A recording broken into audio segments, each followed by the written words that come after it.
I think we're achieving some really significant things. Today we're going to discuss how we can try to help stabilize Haiti, how we can deal with migration, and at the same time bolster. There you go. Do you have a show sheet? No, but I know what's on it. Okay. Hello. Hi. There it is right there. Brad's got it, and he's just Sure, let barely me off see. You camera. want to say please? Please. Thank you. That's my household. Molly. No. She goes, please. Is she still saying no in her face? Yeah. A lot. Okay. Always first. Happy Tuesday, everybody. Today's YouTube poll is asking, what grade would you give the 2023 House GOP so far? Would you give them an A, a B or a C, a D, or an F? We only get 4 options. So the BC is combined. is BC is combined. Which, if you vote that one, you have to tell us if you voted B or C. Right. I And figured that was like, it's a passing grade, but I'm not giving them an A. yeah. so I'm assuming there's going to be lots of comments about that. I'll love to read those. Wiggins, you want to say what's in Wiggins America today? Yeah, it's the continuation of other myths that you may believe or may not believe, but I will confirm for you that they are indeed myths. I'm excited. I liked that segment yesterday. And Anna already Man, put up a reel I know. about that. And I had a long conversation last night about cycling with my wife. So you guys are going to buy bikes? She said that any research to the contrary of that notion is false automatically based on her anecdotal evidence.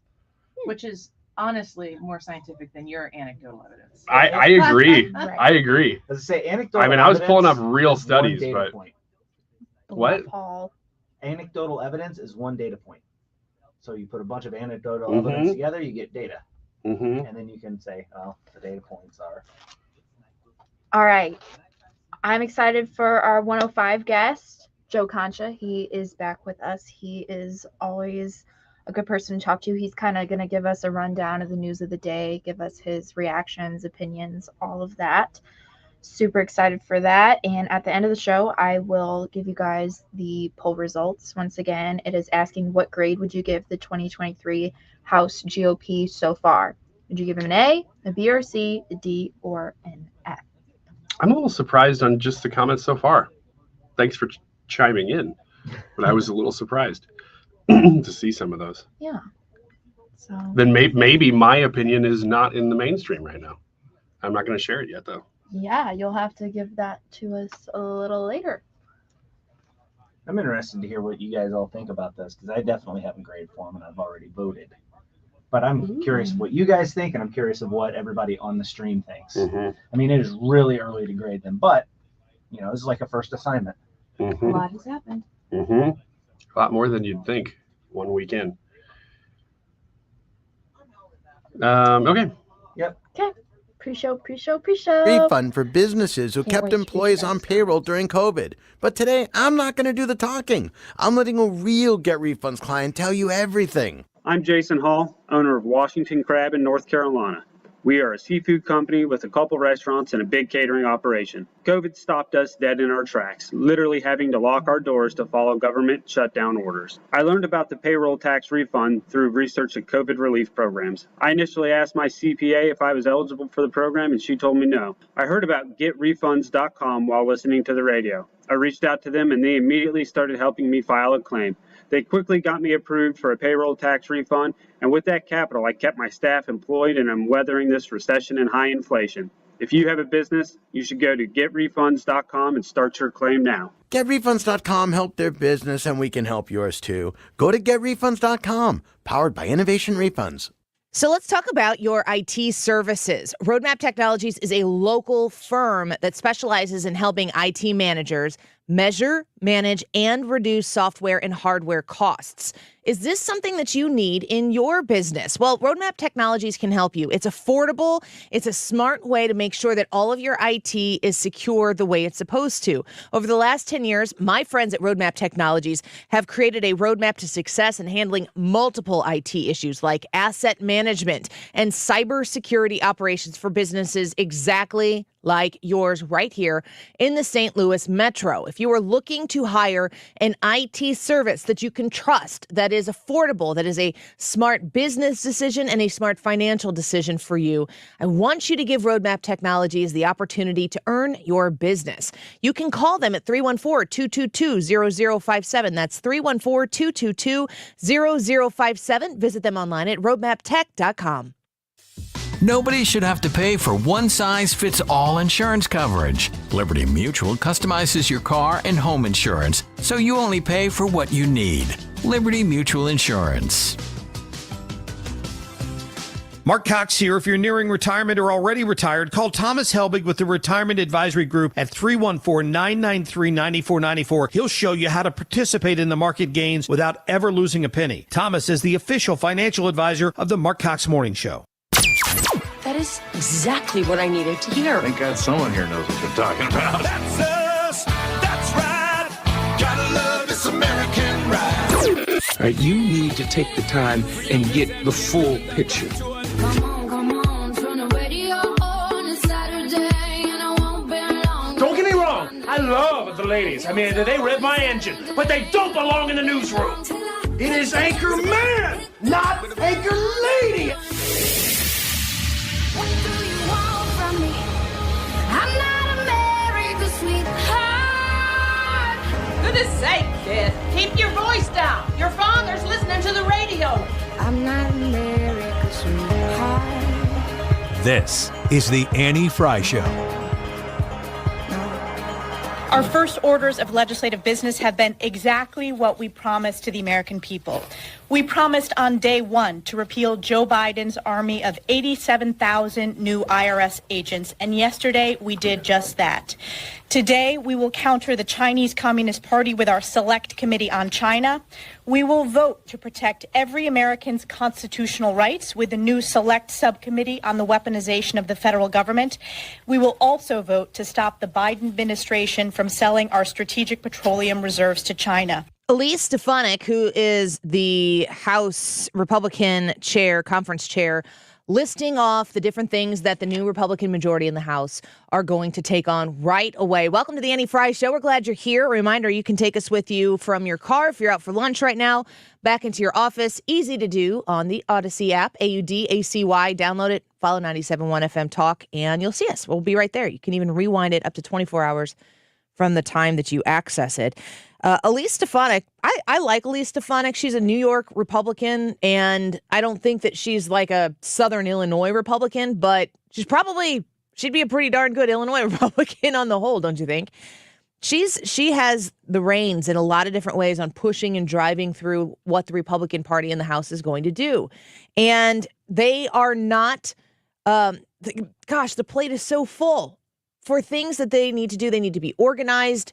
They need to be coordinated, and we are looking forward to seeing all of the different individual things that they're going to try to pull off here in the next 2 years of a Republican majority in the House and a Democrat president. There aren't going to be any, well, I'm not going to say there aren't going to be any bills.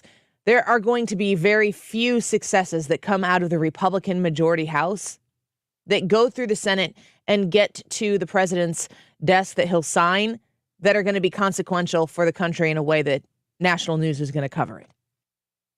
It will be important to see how well the Republican Party is able to handle this responsibility. Fox News reports that the Republicans in the House of Representatives are going to vote on a bill that would abolish the IRS. How do you feel about that, folks? Do you feel good about that? Does that make you happy?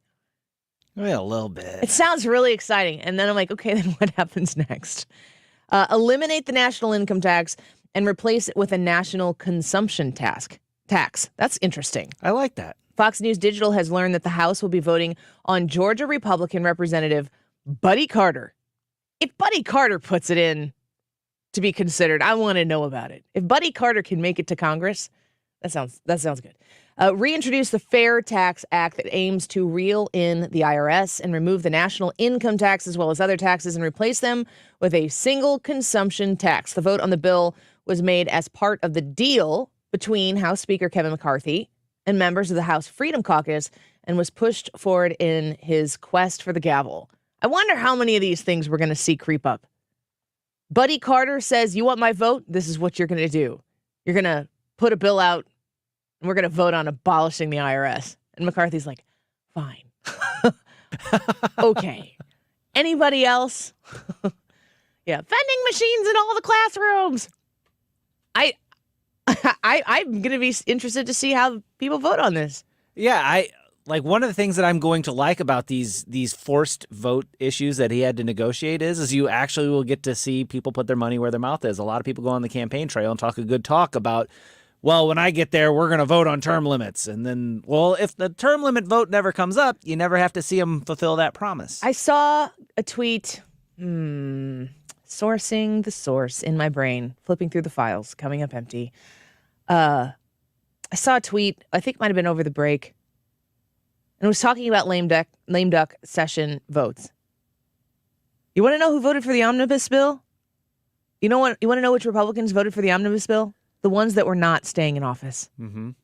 There has definitely been an advocacy that I have supported, suggesting that if you weren't beholden to the constant grind of having to win re-election, that you'd be able to go into that elected place and make real change. Because it wouldn't be about the career representation that you could build. It wouldn't be about effectively you, the candidate, all the time. You would have to represent the people. And then the person pointed out, wow, all of these Republicans that are supporting, not all, but a lot of the Republicans, the necessary Republicans supporting this bill, they don't have constituents to answer to in the next election. And I paused. I was like, okay, I see that. Not to mention the fact that if you have somebody representing you that you really, really love and the constituents really, really love them, should you be able to keep sending them to Washington, D.C. to represent you? I see both sides. I feel like I feel like a lot of people have reactionary, kind of reflexive thoughts on term limits, but I'm interested in hearing all sides on the issue. Yeah, to me, the interesting thought on that is like, so how long does it take? So if you put in place term limits, how long does it take for congressional members to cycle through to where you get people that are genuinely there just to see how they can improve the country versus, a person that might get in there thinking that they could enrich themselves? Is that a fruitless endeavor? I don't know. Because, like when you talk about power and power corrupts and absolute power and money. Yeah. Money and power. That's a huge temptation. And I don't know what the percentage of congressional members that go in bright-eyed, I'm going to go in there and I'm going to make real change. And they get in there and they're like, oh my gosh, what is going on here? I've talked to a lot of people who have run for office for the first time on a state level, very connected to that realm, which is different than the national realm. But I've talked to those people as well. And it would not be hard for people who have the best of intentions and a very rosy idea of what it's going to be like to go make effective change, to get put into the machine of politics and to become jaded incredibly quickly. I am already incredibly jaded. If you know, I don't know if I don't know if, Brad, you've been a listener of the show longer than you've been the producer of the show, but being a producer of the show is like dog years. You get to see how all the sausage is made. Would you say that I sound on the air as jaded as I am in real life? I won't take offense to either because I'm going to be the hardest on me as possible. I don't know. I feel like you're pretty much you are who you are. So I don't. If you sound less jaded on air, it's because I've had a lot of coffee. Yeah, well-timed coffee, and I think it's the time of day too that matters too. Because like by the end of the day, I'm pretty jaded. Just all the stuff that goes on. You're like, oh, because of all the hours dealing with me. No, yeah. It's just everything else. Yeah, it's a cumulative effect. Multiply that by every sequential day. By dozens. And you get to the point where you're like, I kind of see what's going on here. You do start to feel like a lot of this is a game. What really gets under my jaded skin is seeing how the game is being played, having the conversations with people that are in the system, off the record, people telling me like, I had conversations with multiple people in Congress while the speaker vote was going on and just getting different perspectives. It's just what they see. It's who they know. It's what they talk to. And just watching the process unfold, knowing that there are going to be things like this that come up, co-sponsoring a bill to abolish the IRS.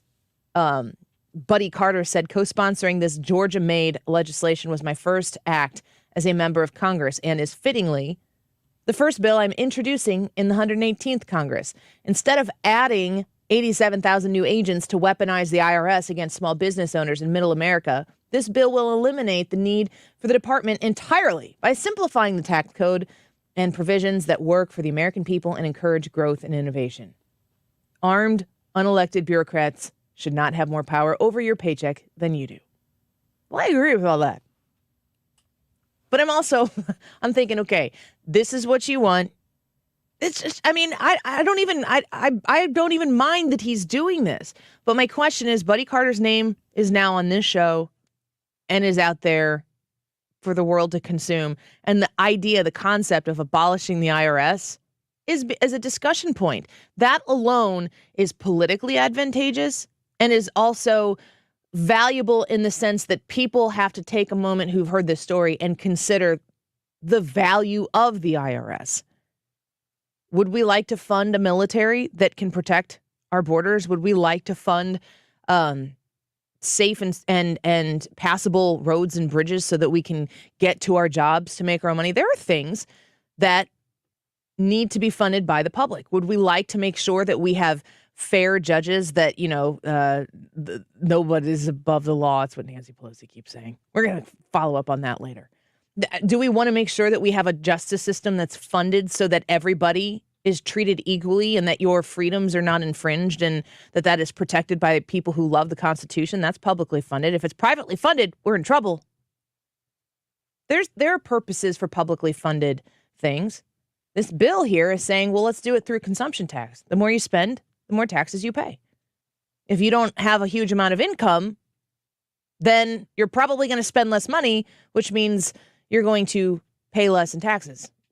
I'm sure it's a little more complicated than a 4-paragraph highlight that I'm putting here out on this show, but the conversation is out there. It says in this article, it's being reported that this is something that was an exchange for support for McCarthy for the speakership. Bartering, trading, working with another, compromising. This is how stuff gets done in Washington, D.C.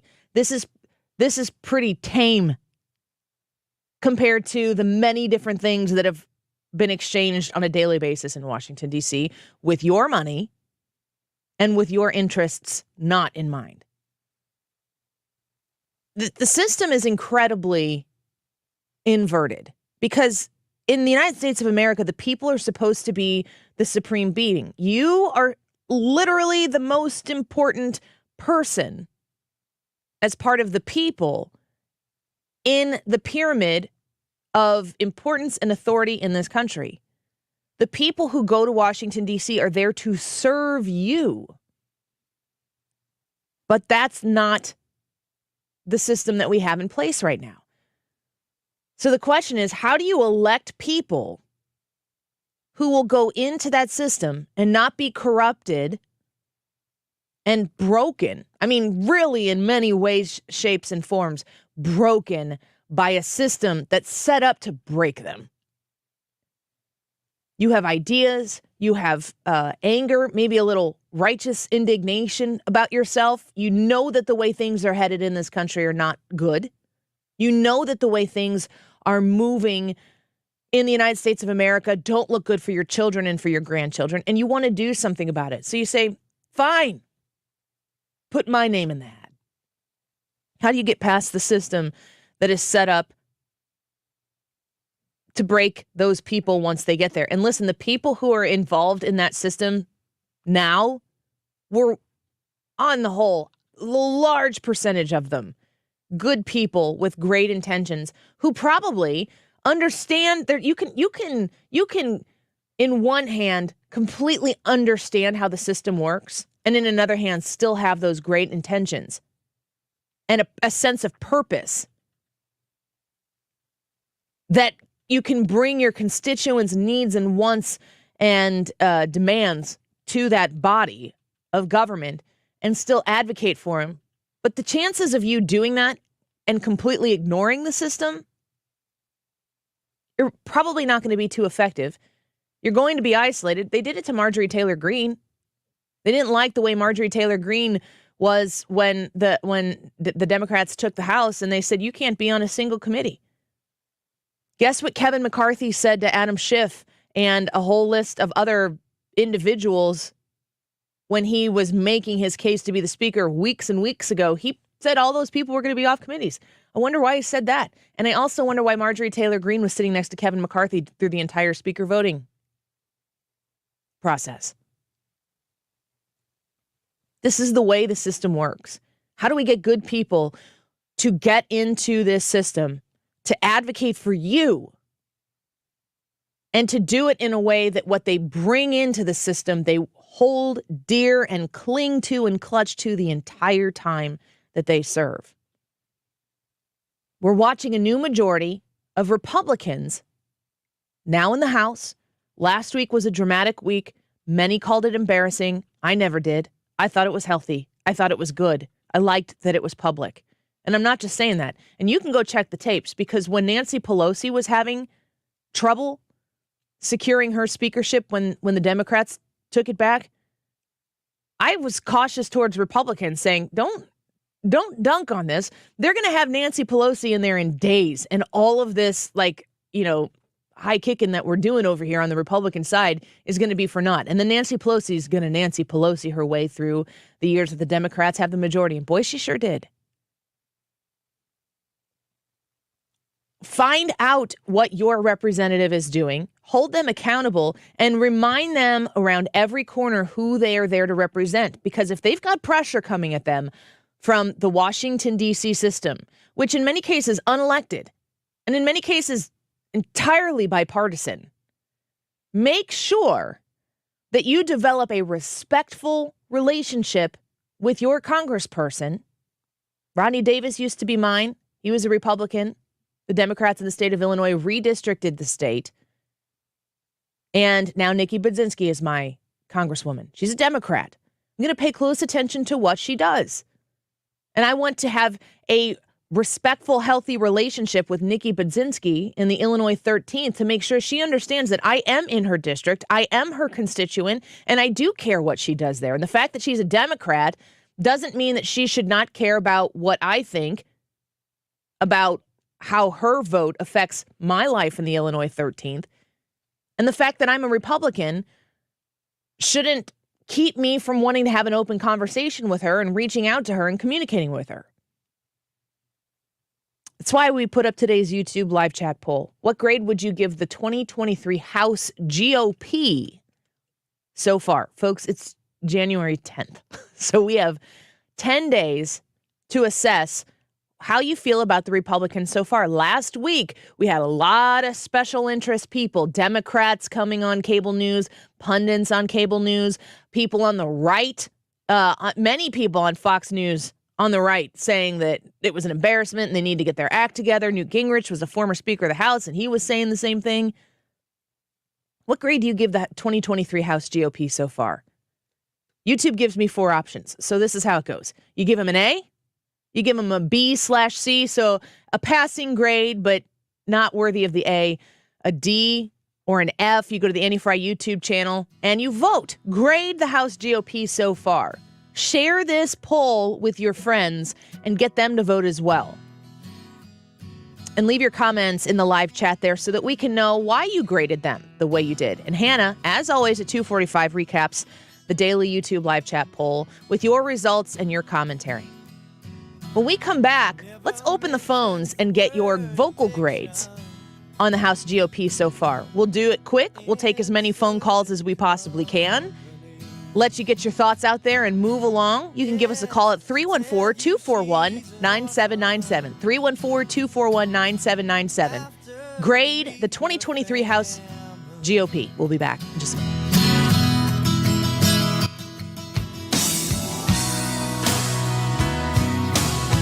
You're listening to The Annie Frey Show on St. Louis's home for conservative talk. Find the podcast, on-demand audio, and more at 971talk.com/Annie.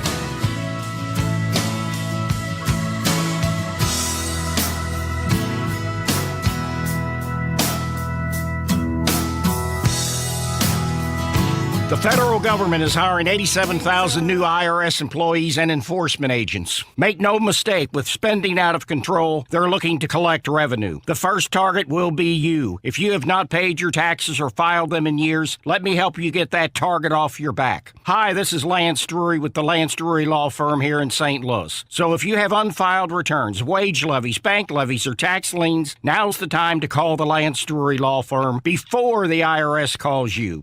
Your consultation is free, so don't put it off. The Lance Drury Law Firm focuses solely on tax resolution law. It's all we do. And if you have IRS problems, you have legal problems. Let us use our tax law resolution experience to guide you and work on your custom resolution plan. Call now. It's free and confidential. Call me, Lance Drury, at 314-260-6120 or go to LanceDruryLaw.com. The choice of a lawyer is an important decision and should not be based solely upon advertisements. Shopping for flooring is exciting. It is transformational when it comes to your project in your house. Maybe you finished the basement. Maybe there are people out there right now who have had busted pipes from over the super cold winter, and you're looking to finish out a project, and you get the opportunity to really make a statement with that new flooring that you're going to install. Michael's Flooring Outlet is the solution for you. You can shop around. I understand the value of doing that, but I also understand the value of reaching out to someone who values quality and value at the same time. You want to save and protect your money, and you want to protect your budget. You go to Michael's Flooring Outlet. They have the Mohawk Smart Strand, easy for me to say, carpet that you can install over maybe that carpet you had to pull out, or beautiful, comfortable, cozy carpet to put in your bedroom, your living space. If you got little ones, that's one of my favorite things to do is sit down on the floor and just be comfortable on the floor playing around. That carpet is beautiful, great stuff, and tons of different finishes for you. Any other flooring options you're looking for, whether it's your personal or your commercial project, Michael's can help you with that whole process. Visit them online at igotfloored.com. Hi guys, it's Mark with Pineview Medical Clinic. Are you struggling with erectile dysfunction and sick of the pills? Well, we have a major medical advancement that has helped thousands of men. Our wave technology is backed by 60 clinical studies, including from Cambridge University. It's been shown to increase blood flow by repairing blood vessels. No pills and no side effects. If you're ready to put a stop to your ED, call us now, and not only will the assessment and blood flow ultrasound be free, but we'll also include something unique that produces powerful results in the bedroom. You're going to love that one, guys. Trust me. This unprecedented offer is worth $600, but it's free to those who call in the next 2 minutes. Call 314-530-7777. That's 314-530-7777. Guys, put a stop to your erectile dysfunction and get your life back. Call Pineview Medical Clinic now to qualify. 314-530-7777. What if everything you got came with a little bit of money? Spicy chicken ramen with a side of quarters, a full tank of gas, and a $5 bill, an entire pantry's worth of groceries, and a pocket full of cash. Well, then you'd be living life on the upside. The first platform that gives you real cash back in real life wherever you roll. Restaurants, grocery stores, gas stations, all cashback opportunities. So order the expensive appetizer, buy a little extra at the store, fill your gas tank till the pump stops. Because with Upside, you can. Start earning cash back just for doing you. Download the free Upside app and use promo code SPICY for an extra $10 cash back on your first purchase of $10 or more. That's promo code SPICY. Promo code SPICY. SPICY for an extra $10 on the free Upside app. Start living life on the upside with the free Upside app. Conservatives Care is a new 97.1 monthly action plan to change your neighborhoods and our nation, one project at a time. In January, we're inviting you to join us in the Missouri USO in serving our troops by visiting missouri.uso.org.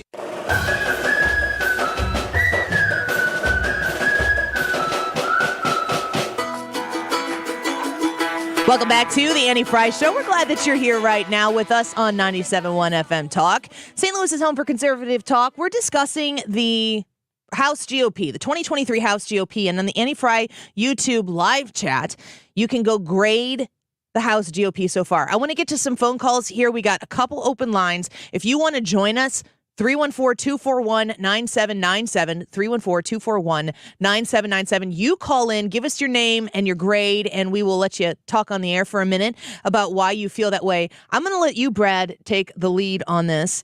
Where do you grade the House GOP so far? So it's very short period of time, and most of my grade is based on how the debate played out and all that other stuff. I think that debate was very good. I think it was very healthy, and I think the people that I relate to the most in the House, the Freedom Caucus, got everything that they asked for. Therefore, I give them an A. An A? Yes, I give them an A because they are starting off the right way. They are doing things that they said they were going to do. I'm good with that. When you grade them an A on January 10th, because we're asking about the 2023 House GOP, I specifically left off the 2022 GOP. Yeah. If you know what I mean. I'm talking about the people who were elected and sent to Congress who have the majority now. Because there has to honestly, the 2023 House GOP to me is the future of the Republican Party. Just because you're saying an A now on January 10th doesn't mean that on January 30th you might not change to an F. So like when you first start a class, you have to turn in a first assignment. They have aced their first assignment, but that's all they've turned in so far is their first assignment. Well, let's get your thoughts and opinions on it. We have a couple open lines, 314-241-9797, 314-241-9797 if you want to join us. Let's start with Joseph. Thanks for calling the show, Joseph. What do you think? I would give them a D. Okay, let us know why. So I feel that like, a lot of the promises that they made or negotiated on were kind of vague. We don't know if they're going to follow through on them. I don't know if committees are even chaired yet or if people care about that kind of stuff. Yeah, they have established some chairmanships of different committees. I've heard them discuss several of them. Is it that you don't believe that they're... First, let me ask you this, Joseph. Do you believe that... Are you a Republican supporter? Yes. Okay, because I think that matters, because I expect some Democrats to call and give them an F. Joseph, do you think that if what they negotiated in that speaker process comes to fruition that you would be happy? Yeah, I would be. Although I would also like to see them take a vote on term limits. I think that they should do some of these things that are slam dunks. Term limits would be easy to do. You do 6 2-year terms in the House, 2 6-year terms in the Senate. I think that, like the thing with the IRS you were just talking about, I mean, why waste your time on something like that? They're not going to be getting rid of the IRS. Consumption tax is regressive. It's a bad idea. Don't waste your time on things that are just silly. Do something like term limits. People are supportive of that. You could put Democrats on the record. And then the other thing with like COVID, they're talking about the origin of it. I'd like to see them go further than that and investigate whether the vaccines themselves are safe. Okay. Joseph, thank you for the call. I appreciate it. Calling from Milford, Illinois. We appreciate that. 314-324. Excuse me, I was going to do it again. I was going to give Stewie's numbers again. 314-241-9797, 314-241-9797. Give us a call and tell us what your grade is. Steve from Washington, thanks for giving us a call. What do you think about the House GOP in 2023 so far? Well, hang on a minute. Let me get you off the speakerphone and put you on the... My personal opinion is... Steve, are you there? Yep, go ahead. From Washington, thanks for giving us a call. What do you... Oh, sorry, Steve. If you can get a better connection, give us a call back. Let's go with Jason from St. Peter's. Jason, thanks for calling the show. Hello. Thank you for having me. Of course. What do you think about the 2023 House GOP so far? Well, as I've told you before, I'm a lifelong proud Democrat from Missouri, and I give them an F. I think they're floundering. What is it about what you've seen so far? Are you grading them as a party or on their politics? I grade them on the politics. Okay, so tell me what is it that they've done so far that you think is worthy of an F grade? I saw the whole debacle with the speakership, and it was really embarrassing. And I don't know what happened behind closed doors, but I'm sure it'd be something that'd be shameful. And I'm waiting to hear more and see what they do. So, Jason, as a Democrat, you're watching the Republican Party and the very slim 222 majority discuss on the House floor their differences and try to get to a consensus. And it took them Tuesday, Wednesday, Thursday, Friday, 4 days to get to it. What about that embarrassed you? I think there's a lot of gotcha coming, and I don't like the gotchas. I'd like them to just deal with public deals. I'd like them to take care of, if they have problems, let's go after the problems. I don't like the investigations. I don't like everything they're throwing. So, Jason, when you're talking about if they have problems, let's talk about the problems. Isn't that what they were doing? Well, they may have brought up problems with the other party, not the problems within their own house. If the Republicans have intra-party issues, would you prefer that they discuss all those issues in private so the American people can't see? No, open it up. Transparency. Just like they did on the House floor last week? Well, I don't think they did. I really believe they kept it close to the cuff, and I don't really think they've pushed very much of a nationwide narrative. It's more political. So, Jason, there were a lot of issues. You gave the 2023 House Republicans an F.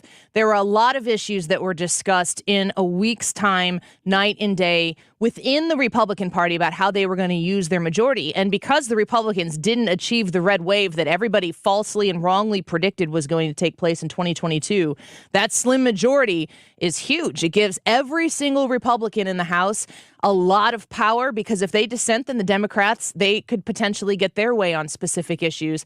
So working out those problems, and they went through a whole list of different rules changes to diminish the authority and the power of the speakership, which was what it finally took in order to get Kevin McCarthy the support that he needed. There were a lot of issues that were talked about within the party in order to get to that vote. What about that is embarrassing or shameful?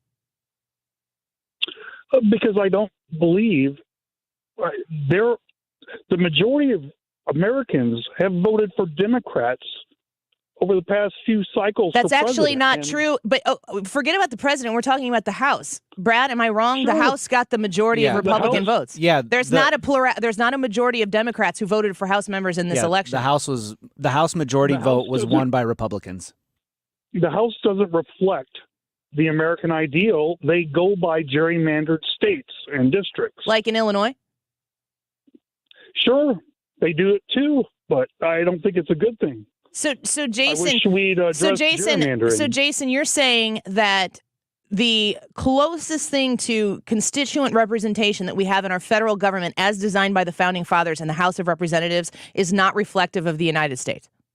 Not gerrymandering, no. Okay. Well, Jason gives the House GOP an F. Jason, thank you for listening to the show. There's a lot of circling around there. Let's go to Steve, who's calling back. Steve, thanks for giving us a ring. Mike and Ben, hold on. We'll get to you here in a second. Did you have fun that last call? Because it made me laugh. Yeah, well, I'm just having conversations with people here in our great city and state. So what do you think? What's your grade for the House GOP? My grade is a B, but I will be honest. At first, I was really upset with the bickering. I say bickering with the negotiations back and forth, but the more we thought about it and we talked about it at home, that's part of the process. That's part of what needs to happen. And you have to understand, you have the old Republic regime and the new within our own party, and there's going to be rips back and forth. The new wants dramatic changes. The old pretty much likes the status quo. So I personally believe they're on the right track, but I think it's going to be a rough road to hoe, because the majority of the guys that are in there, we talked about earlier, once they're in there and they get into the system, it's going to be who's going to want term limits? Yeah. Why would I want to give up this, right? It's just like the IRS. They're not going to get rid of the IRS, but if we had a flat tax where big corporations paid as much as the little guy, everybody paid the same percentage, it would be fair for everybody. But you're still going to need an agency to collect that money, distribute that money, and everything. So the IRS is never going to go away. Yeah, maybe fix it because it's not going to be it's not going to be removed. But there's a lot of fixing to do. I would agree with that. Oh, yeah. In every way, shape, and form, there's a lot of repair that needs to be done. And I think, and I'm old. Okay, I say old. I mean, I'm in my 60s, but I can tell you that I'm more excited about this Republican that we have now than what I have been in a long time. Well, that's good to hear, Steve. It sounds to me like you're a B, maybe even a B+. Well, I said a B, and I was with it, and I'm fine with that. But like we said, time will tell. Yes. Let's see who gets drawn in to the trap, and let's see who stands their ground and is going to fight for the American people. That's only time will tell. Steve, thank you for the phone call. I appreciate it. That's a good phone call, and I agree with a lot of those sentiments. Let's talk to Ben in Collinsville. Ben, thanks for calling the show. First of all, we can start with getting rid of the 87,000 new IR agents that's coming in. We can shut that down from the beginning. But second of all, I give him an A because Kevin McCarthy been in there for a minute. Mm-hmm. And he's been through, the Democrats, Republicans, whatever have you, blah, blah, blah. So it ain't really a lot has been changed since he's been in leadership. So I kind of go that, yeah, you kind of ride with the Republicans and the Democrats. That's what I call them. So this new young crew here, they're more like me. I'm from the hood, black and white, no sugar, no cream. Here it is. And no, I'm not moving until we have this, until we have this, until we have that. So like he just said, we'll see what happens. We'll see who gets sucked into the trap. But as of right now, the way they stood their ground, I'm loving it because that's what we sent them there to do. We sent them there to stop all the bullcrap that's been going on, all the backdoor deals, closed-door deals. We sent them there to do that, and that's what they did this last week. Air it out, for sure. Ben, thank you for the call. I appreciate it. No problem. Bye-bye. One more call before we take a break. Mike, thanks for calling the Annie Frey Show. How do you grade the 2023 House GOP so far? I give them a D-. A D-, not quite failing, but pretty close. Why would you give them a D-, Mike? Well, I give the entire institution an F overall. So performing slightly above average. Correct. What about it? Well, I'm really disappointed. I think we've gotten to a stage where the institution is totally corrupt. And I think the only solution for us to save ourselves from ourselves is term limits. And I think it has to be taken up immediately. And I think it's the only way we're going to stop the corruptness. And I don't think that's an absolute way to stop the corruptness, but I believe it's the only option we have at this time. We've got to get the money out of the system. You hit the nail on the head there. That is more than the people who are serving. It's the money that is involved. It's like funny money to normal Americans that these people are supposed to represent. The system is just totally corrupted with special interests and money. I want to believe that these are good people when they are running for the office, but I am confident that once they get into the chamber, they become corrupt because of the money. But at the same time, we can limit them. We can limit their corruptness by limiting the amount of time they are in. Because the more time they are in, the more power and the more money they achieve, and the will of the American people is no longer on their mind. Mike, thank you for the call. I appreciate it, giving them a D-. Lots of different thoughts and opinions from you callers. We appreciate you reaching out to us. If you didn't get a chance to weigh in here on the phones, you can go to the Annie Frey YouTube channel. What grade would you give the 2023 House GOP so far? Is it an A? Is it a B/C, a D, or an F? If you go to the Annie Frey YouTube channel in the live chat section, you can vote and leave your comments right there, and we will read them in the 2:45 segment. We'll be back in just a minute with Wiggins America. Don't go away. 1, 2, 3, here we go. Don't wanna wait till the sun's sinking. We could be feeling. The Annie Frey Show is streaming online. Watch us live on YouTube and subscribe.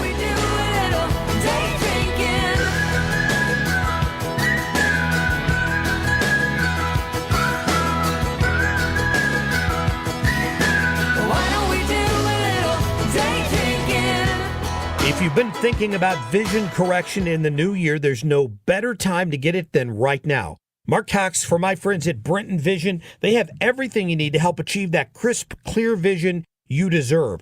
Call them at 314-375-2020 or go online at brentonvision.com. Brenton is the home to the only team in Missouri to perform all 7 FDA-approved forms of modern vision correction. That's modern LASIK, permanent contact lenses, and if you have bad reading vision, they even have treatments for that too. Do what our friend Jessica from O'Fallon, Missouri did. Go to Brenton Vision for a consultation. See what you're a candidate for.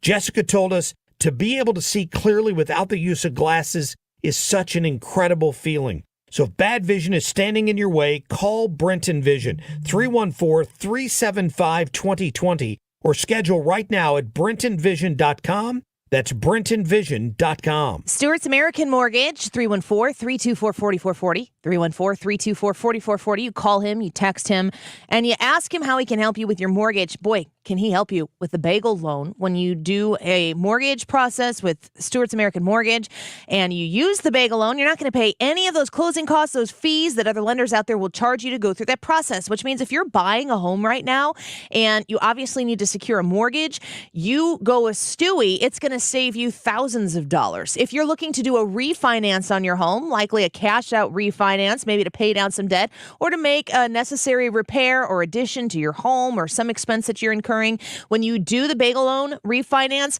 you're going to pay zero in fees that every other lender out there will charge you for. Let me make this explicitly clear. Those fees don't get rolled into the loan. He doesn't tuck them away. They don't exist. You don't pay them. 314-324-4440. That's 314-324-4440.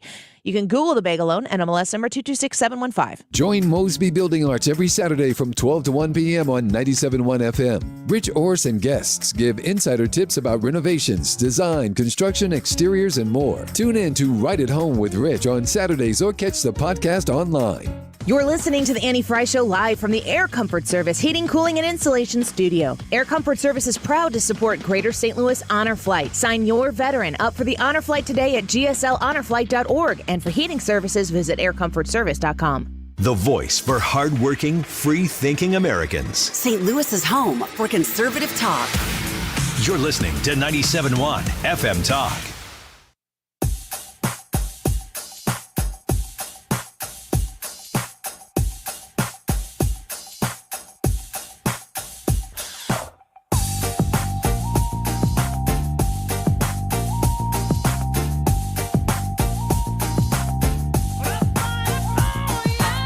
You're listening to The Annie Frey Show. Follow Annie on Twitter at Annie Frey Show. Well, yesterday, if you missed it, Ryan educated us at this time about menstrual cycling.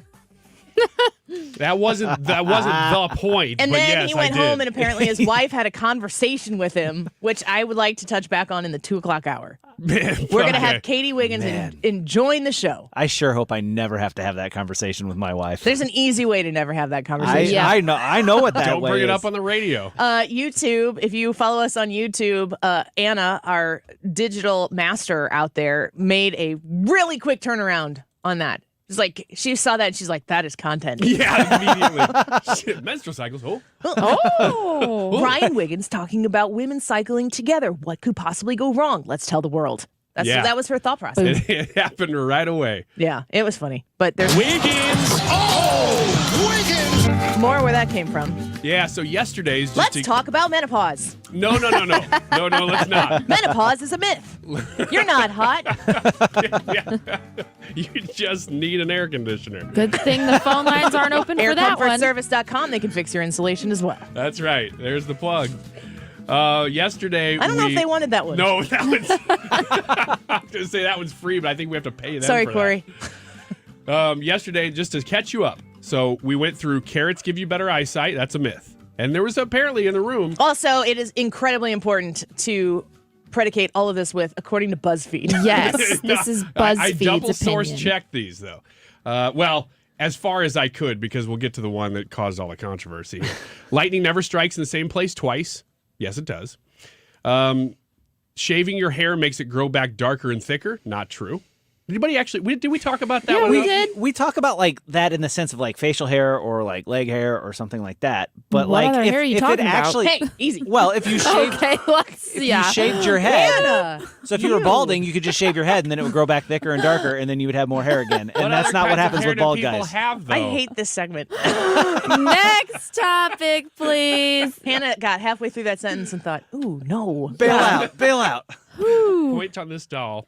All right. The other one was breakfast is the most important meal of the day. That has never been conclusively proven, but Big they cereal. don't know that it came from Big Big Cereal. cereal. It was. It was Kellogg's 100 years ago. Big made carrot, that up. big cereal. And then the last one that we really got stuck on, menstrual synchrony.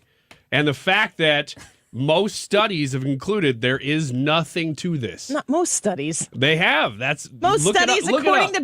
to BuzzFeed. Now look it up. Look it up. I'm There's not looking tons it up. of studies I out We there. know. We've been there. We know. I will give you that you would have more anecdotal evidence than me or Brad would. BuzzFeed is a cat blog run by unhappy people in Brooklyn. Let's get to more myths. One of my favorite drops, and I don't always get to use It's it. one of the better drops that you have. Thanks, Tucker. All right, so we'll come back to that one and the fact that there is a lot of debate over whether or not that actually In is a your household. in my house, in my living room. Last night, sitting with the kids. Kids, leave the room. Mom and Dad need to talk about Did it. you guys eventually get on the same page though? No. In the same didn't- cycle, some Yeah, might you say. didn't get on the same cycle. No, that's funny. More anecdotes to prove his BuzzFeed point. Here is the rest of the list. Do you believe this or not? Honestly, that we only use 10% of our brain. That is a commonly held myth. Did you honestly believe that or not? Yeah, when I was younger, I did, but not. I don't have any scientific proof to say one way or the other, but I'm I think some of us do. certain we don't use a lot of our brain. Yeah. Yeah. Wait, who are we talking about here? Yeah. No, Can, nobody in can we give a particular? specific example? Let's go around the room. Okay, we're talking about our boss. Go ahead. Now go. He uses 1,120% of his brain. Yeah. Right. He uses all of his brain 120%. and some of other people's brains. Yes. Super smart. Massive. Oh man, I got a joke I want to make, but I'm not gonna do it. Let's not make I'm it. not because it's him. How about this one? Yeah, he does rule with an iron fist. He wouldn't No, totally this- laugh at a joke This about one's it. mean. No, it's mean. I'm not going to do it. I'm just trying to get you fired. Yeah, obviously. No. Overly cracking your knuckles Ooh. causes arthritis. False. Anybody believe that? It's I've false. heard that that's false. It is false. Yeah. According to Harvard, though, not only is that false, Is that but Brian Stelter? what do you mean? Explain what you mean. Doesn't he work there? Oh, at Harvard. I didn't know he went to Harvard, but apparently He went to Harvard after he got fired from CNN. that's right. Dang.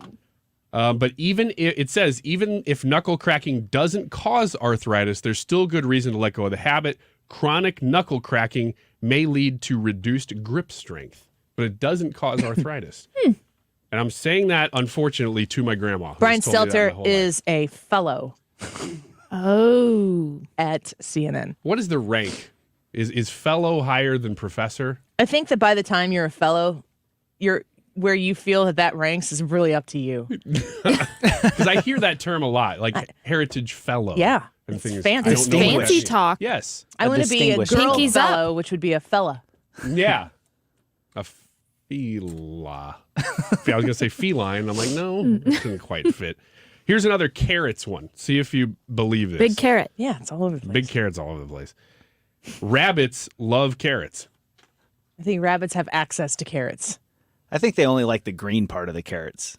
There's no real scientific backing for rabbits loving carrots other than Bugs Bunny.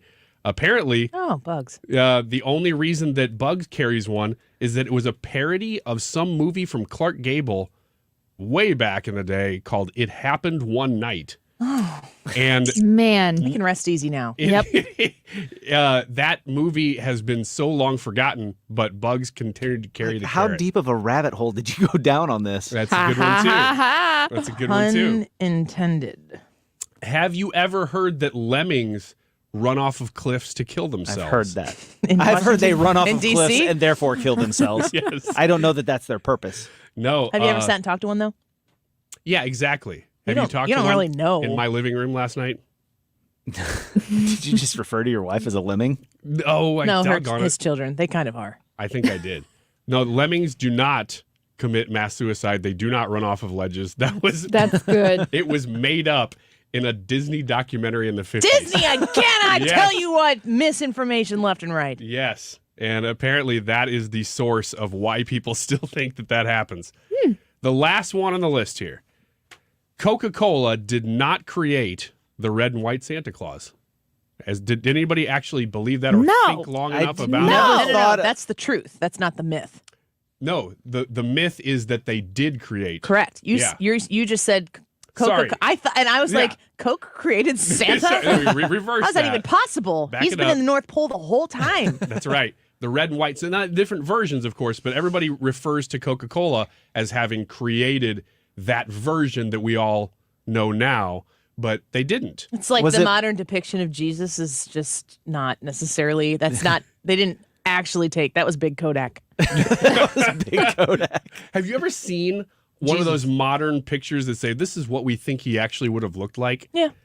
It's strange. Yeah. It's strange because it looks, I think partially because it looks so fake. Like it's an artist rendering and you're like, that's not even a real person. You're like, that's not Jesus. Yeah, that's not even that doesn't look like a normal human being. But anyway, that's the last one. Apparently the red and white Santa was drawn by some guy named Thomas Nast, and then Coca-Cola stole it from Thomas Nast. When I think Total Coke move. Yeah, same as Disney. When I think of Coca-Cola, I don't think of Santa. I think of the Coca-Cola bear. The polar bears? Yeah. Yeah. But there's a lot of old-timey Coke advertisements that people still use now. Collect. And they're kind of collector's items, especially if you can get an original. Are you a collector?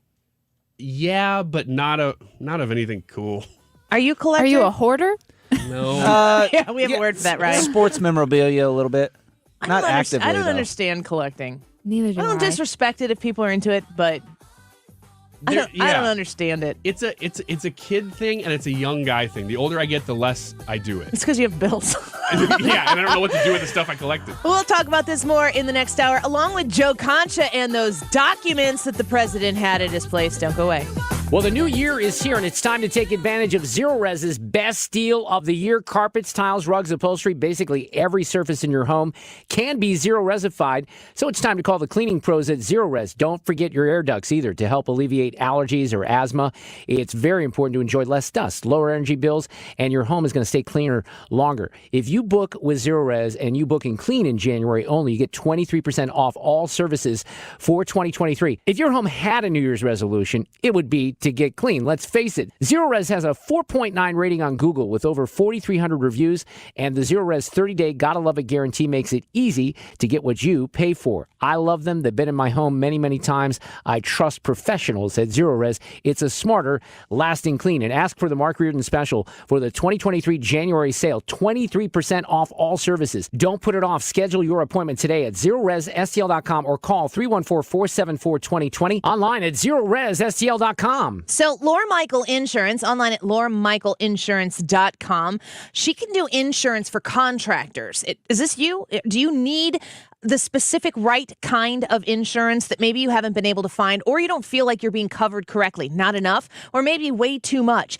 Laura Michael will pair you with exactly what you're looking for. 25 years in the business, right there in St. Charles, lauramichaelinsurance.com. Whether you're an electrician, a carpenter, a plumber, or a jack of all trades, Laura Michael will help you cover your business and offer coverage that expand your level of protection. Whether we're talking about damage to property or liability, maybe lost business income and extra expenses, they also offer commercial auto insurance, workers' comp insurance, and commercial umbrella insurance for your insurance needs. Whether it's personal, like my husband and I did, going to Laura Michael to say, hey, help us with our auto and our home insurance and see if you can save us money. She can. She can do the same thing for you and your business. lauramichaelinsurance.com. Selling your home? Every situation is unique. Find the best options that are right for you from the real estate team who offer more options. My friends Mark and Neil Gelman of eXp Realty. Check out the only agents I trust. Go to thegelmanteam.com. That's thegelmanteam.com. Annie Frey here. If you're nearing retirement or already retired, call my friend Thomas Helbig with the Retirement Advisory Group at 314-993-9494. He'll show you strategies on how to participate in the market gains without ever losing a penny. Thomas is the official financial advisor of the Annie Frey Show.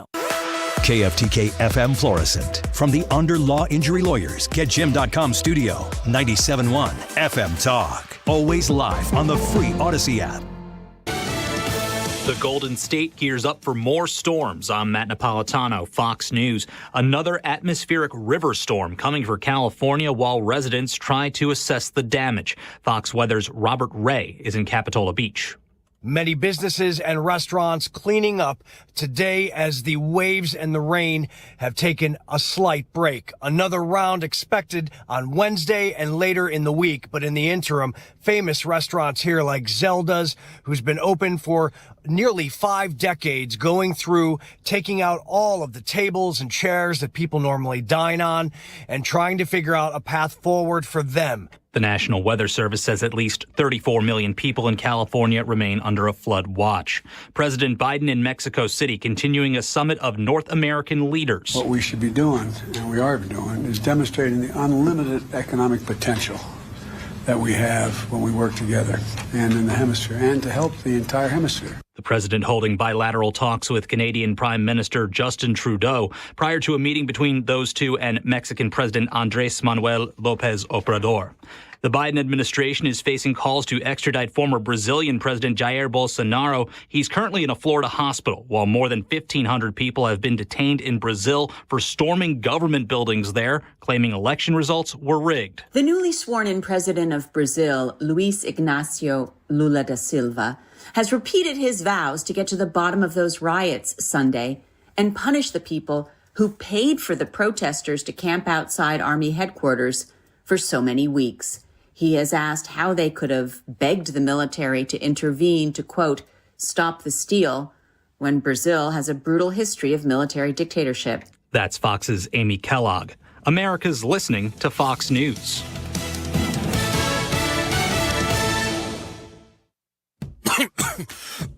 When a cold comes on strong, knock it out with Vicks DayQuil Severe for max strength daytime relief. Just one dose of Vicks DayQuil Severe starts to relieve 9 of your worst cold and flu symptoms to help take you from 9 to none. Power through your day with Vicks DayQuil Severe, the daytime non-drowsy, coughing, aching, fever, sore throat, 9 to none medicine. Use as directed. It's Jesse Kelly here. I can't afford to lose 30% of my 401k or IRA again, and I'm assuming you can't either. Call Oxford Gold. Securing your IRA or 401k with real gold and silver is a portfolio protection plan, and Oxford Gold has made it easy as 1, 2, 3. One app, one call, and you pick your precious metals. That's it. You now own precious metals. Call Oxford Gold today to learn more about the 1, 2, 3 protection plan. 833-404-GOLD. 833-404-GOLD. Air Comfort Service, heating, cooling, and insulation, weather. It's not springtime, but for early January, feels pretty good out there. Partly to mostly sunny skies. Our high should top out at about 55. Increasing clouds tonight, 39. Wednesday, partly to mostly cloudy skies, but even with a fair share of clouds, 58 for the high on Wednesday. Wednesday's a dry day. Late Wednesday night and during the morning on Thursday, some rain around. This is 97.1 FM Talk Chief Meteorologist Dave Murray. Shows that make a difference. Mark Cox, Brian Kilmeade, Annie Frey, Mark Reardon and Dana Lash, Heidi Harris, Wiggins America. Where St. Louis comes to talk. 97.1 FM Talk.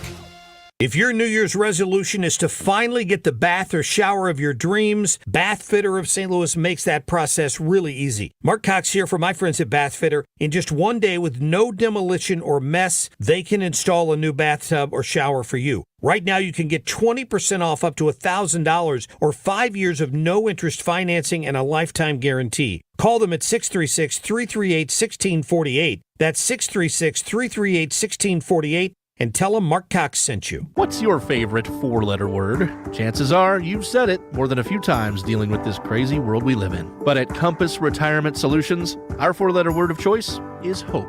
Hope for a better tomorrow.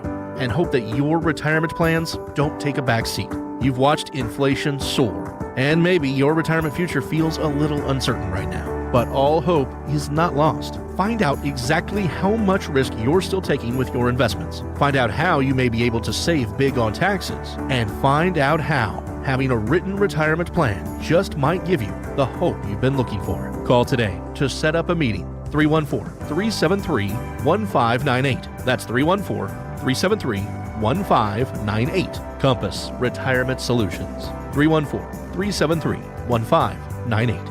Firm offers insurance services but does not provide tax advice. Investments and services offered through Compass Retirement Group, a registered investment advisory firm in Missouri and Illinois. Investing involves risk, including the potential loss of principal. Join us at Odyssey as we all do our one thing. Together, millions of things for our planet. Make the switch to green soaps and personal products and green cleaning products for the sink and shower. When we each share our one thing, it becomes a million things for our planet. What's your one thing? Happy New Year, everybody. It's Charlie Brennan. If you'd like to live a great life that'll be lovingly remembered, pick up your copy of Living Up to Your Eulogy by local best-selling author Jeff Drew. Now available at Amazon.com. That is exactly what I needed to hear. Thank God someone here knows what you're talking about. That's us. That's right. Gotta love this American ride. All right, you need to take the time and get the full picture.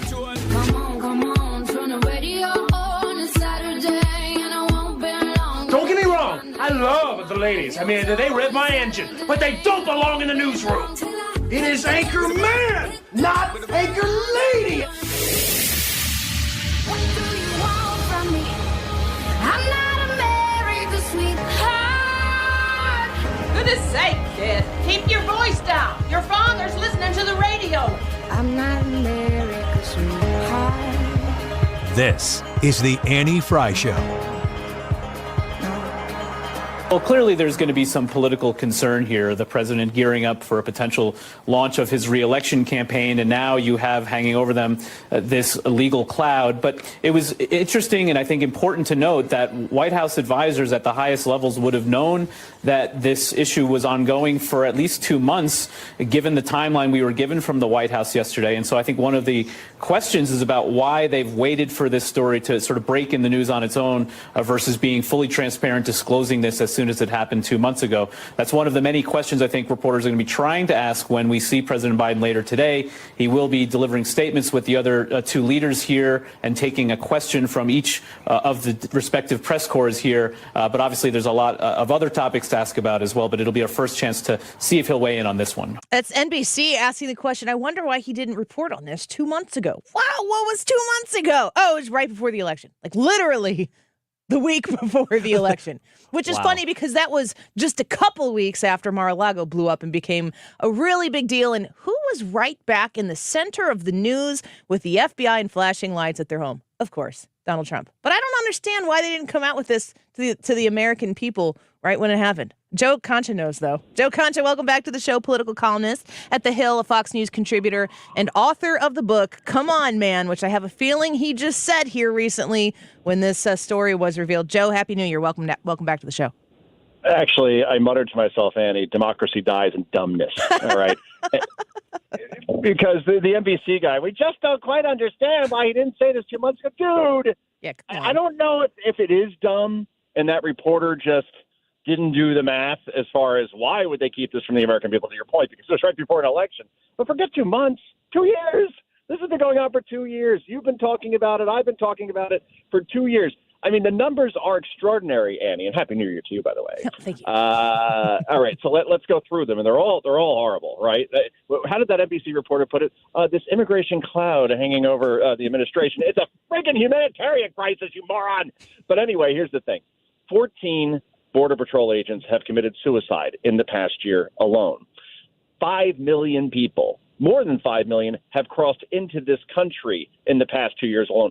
We don't have 27 states that have a population of 5 million people, but that's the number of people that have come in, right?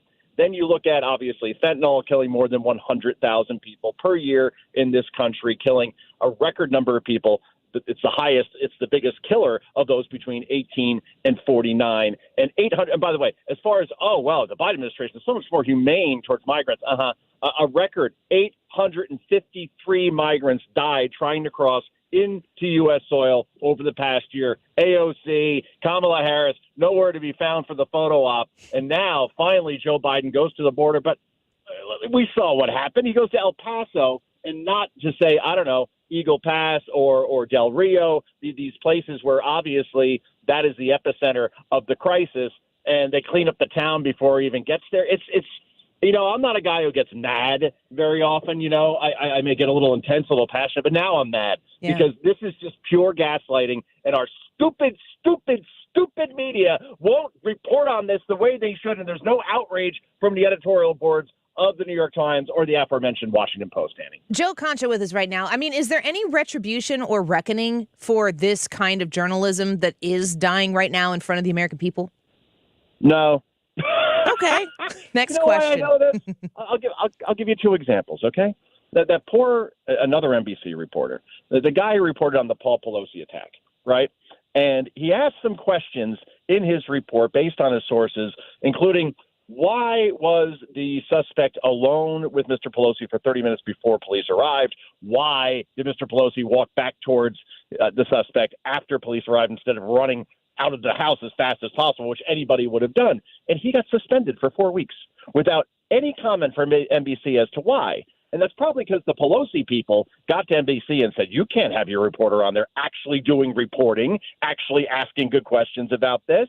And then we saw Dasha Burns, right? Remember her? Another NBC reporter who actually, after she met with John Fetterman, who was a candidate at the time, said that he had trouble making small talk, having conversations, and responding to basic questions, right? And everybody, the mob came for her like I've never seen before. And again, NBC didn't stand by her in any way, shape, or form. And then Fetterman, we saw during the debate, acted exactly the way Burns described him as he was acting. And again, so this is the thing. Even when you have good reporters out there, because I don't think everybody's biased. I'm not going to use a broad brush. I do think people got in this business to speak truth to power without fear or favor to party. But then the minute they do that, bye-bye promotion, bye-bye airtime, because if you remotely try to report something negative on the Democratic Party, if you do it, like with the Biden documents that they found that were unclassified, you better make damn sure that you keep the outrage and the soapboxes and the Jim Acosta moments out of there, because they need to soft pedal as much as possible if they want to keep their jobs and continue to go upwards in their organization. Otherwise, they're toast. We're speaking with political columnist at The Hill, Joe Concha, also Fox News contributor. To me, it seems as though this form of journalism is going to just have to rot and die away, and there's going to have to be something new to take its place. I'm watching the Twitter files, and some actual journalists through Twitter publish a lot of information for the American people, the world really, to consume and to comb through, that gives other people the opportunity to see truth and exposure of information that should be known to the American people. Is this the new way? It is the new way. It's the new way in the sense of this. So I did media winners and losers to end the year. And I was thinking, like, who is a winner? I can't. So, but per The Hill, I can't really cheerlead for Fox in my Hill columns because it's blatantly obvious that that's a conflict of interest. So I'm not going to do it, right? But Fox was the only cable news organization to actually gain viewers from the year before. But all right, fine. That aside, and that shameless self-promotion aside, I'm thinking, okay, well, who really did win? And then I realized, wow, Substack, right? Substack continues to explode, and so many independent journalists who are sick of being under that corporate umbrella where they're being told how to think and what to write and being de-amplified, to use a Twitter term. So Matt Taibbi or Bari Weiss or Glenn Greenwald, they all go to Substack, including many, many others, and that's where you could find good independent journalists. And the best part is it's being read, and it does have influence. So I think that while the corporate media may try to control the narrative, they're not controlling the people that they pay to control the narrative, and more are leaving and doing their own thing on Substack, where there is no editor, there are no filters. It's just, if you do good columns, you do good reporting, people will pay for it. And if you don't do a good job, people don't pay for it, and you're not making money anymore. You got to love capitalism. I was going to say, that's the American way. And it really is incredible to see the amount of information that is being able to be published, like you said, through Substack, or just generally, published to the world or promoted to the world through Twitter.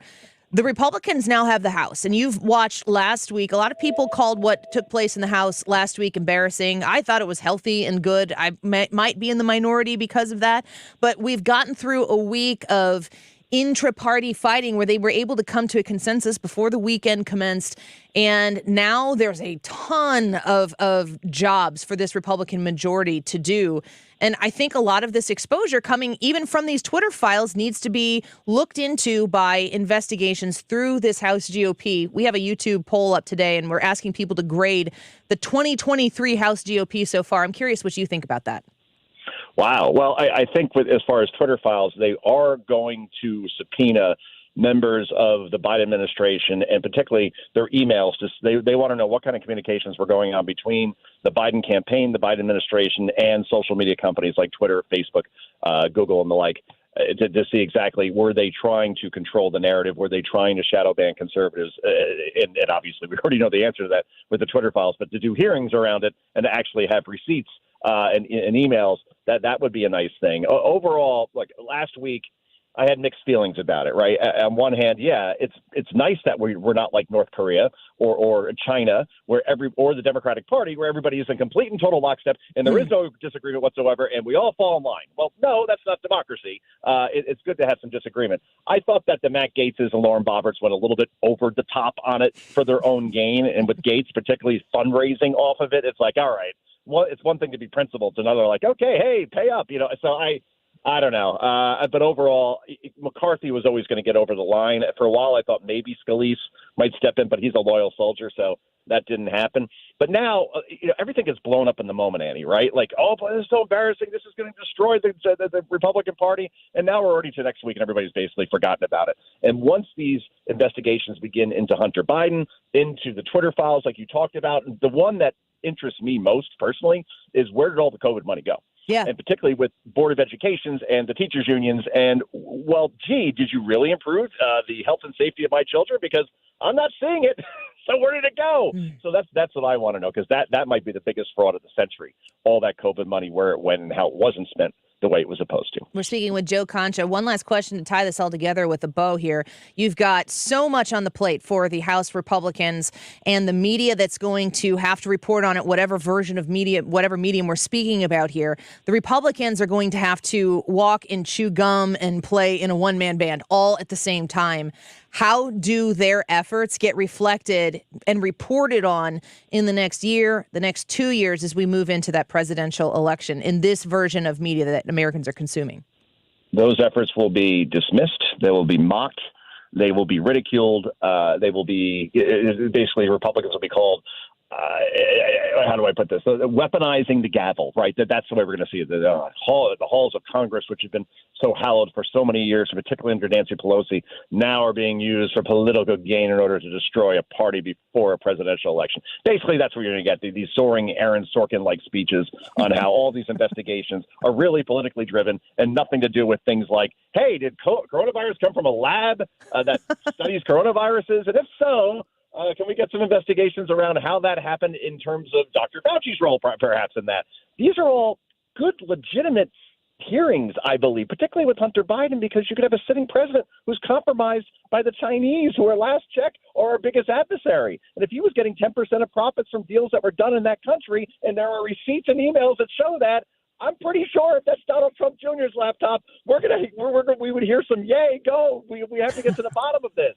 So I think that they're going to make the efforts, but it's going to be Benghazi all over again. I really believe that, where it's going to be dismissed as if I hear Nothing Burger on the air one more time, I don't know what I'm going to do. You need to open a business somewhere I could jump off. A business called Nothing Burger and sell hot dogs or something. It is unbelievable. I have a feeling, though, that the Fox News ratings will reflect the American disappointment in how a lot of these stories aren't covered, because even the people who don't agree necessarily with the Republican Party or who are advocates for Joe Biden, they're still going to want to know what's going on. And if the rest of the media does not want to acknowledge it, those eyes keep going to Fox, and that's book after book. That's what Americans are getting to see. Fox News, yeah. And you're doing a good job at it. Let me leave you with this one small, very interesting stat. More Democrats watch Fox News primetime than they watch CNN primetime. Is that remarkable? Yeah, it is. I don't know if it's hate watching. I don't know if it's like they're moderates and they kind of agree with a lot of the things that like a Tucker Carlson says, where, he's not exactly pro-war, right? Like all those things. I don't know. I wonder. But that's the thing. People think it's just staunch conservatives that watch this network. Trust me. I can tell you from personal experience. I hear from Democrats like, I saw you last night say this. I disagree. Oh, I thought you didn't watch Fox. Oh, I just was flipping around. Yeah, sure you were. You're just on so much, Joe. That's the thing. Thank you so much for being with us today. We always love having you. All right, Annie. Great talking to you. Bye-bye. You as well. Bye-bye.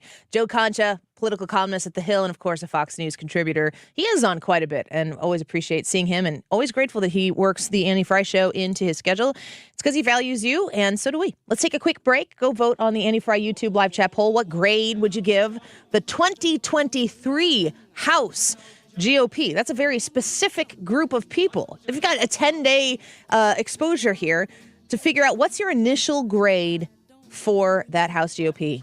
Annie Frey YouTube channel for the vote. Leave a comment. Hannah will highlight some of your thoughts at 2:45. Stick around. More Annie Frey Show in a minute. I ain't fooling, I need schooling, I don't know, I don't know. Mama tried to tell me so. Papa wouldn't let You're me listening to The Annie Frey Show on St. Louis's home for conservative talk. movie show. So what you know, Joe? I just can't Attention. figure Per the current government mandate, U.S.-based insurers are now required to cover at-home COVID testing kits with no out-of-pocket fees to you. If you have a current insurance plan, you are eligible to receive up to 8 COVID-19 tests shipped to you each month absolutely free, as long as the government mandate is in effect. Just visit testkitforfree.com to register now from the comfort of your own home. That's testkitforfree.com to receive your tests shipped to you at no cost. Go to testkitforfree.com today. Paid for by T. Health. Retired or retiring soon? How much money do you need to live comfortably? Retirement Planners of America is here for you. Would you like to have financial peace of mind? Here's how. Step 1. Find out the amount of money you'll need to retire. Step 2. Have a plan to get there. Step 3. Make sure that plan can take advantage of market gains but protect you from market losses. Discover how to do all three with a free consultation at 800-508-6108. That's 800-508-6108. All investments involve risk, including losses. Past performance does not guarantee future results. A lot of people looking to get organized in the new year, and the Closet Factory is a solution for you. You don't want to sleep on the Closet Factory. 314-961-4300. Call them. Mention the Annie Frey Show when you give them a ring and get the process started to getting your life in order, getting your home in order, getting your office in order, getting your garage in order. They do all sorts of different projects within your home, your place of business, to make sure that everything has a place. Let me list to you a few of the different types of things that they do. Custom closets, of course. Entertainment centers. You want built-ins? Do you want a place for the different gadgets that you have? You want it to look nice and welcoming to your guests? Maybe have stuff stuck away so that your kids and grandkids can play in the area, but that it's not scattered all over the place. That's the current state of my basement. Wines, pantries, craft rooms, mud rooms, home libraries, laundry rooms, garage doors. They also do wall beds and wall units. Closet Factory is there to solve your clutter problems and help you get to a place where you have a nice, cozy spot for your things. You can reach them by calling 314-961-4300 or online at closetfactory.com. What if everything you got came with a little bit of money? Spicy chicken ramen with a side of quarters, a full tank of gas, and a $5 bill, an entire pantry's worth of groceries, and a pocket full of cash. Well, then you'd be living life on the upside. The first platform that gives you real cash back in real life wherever you roll. Restaurants, grocery stores, gas stations, all cashback opportunities. So order the expensive appetizer, buy a little extra at the store, fill your gas tank till the pump stops. Because with Upside, you can.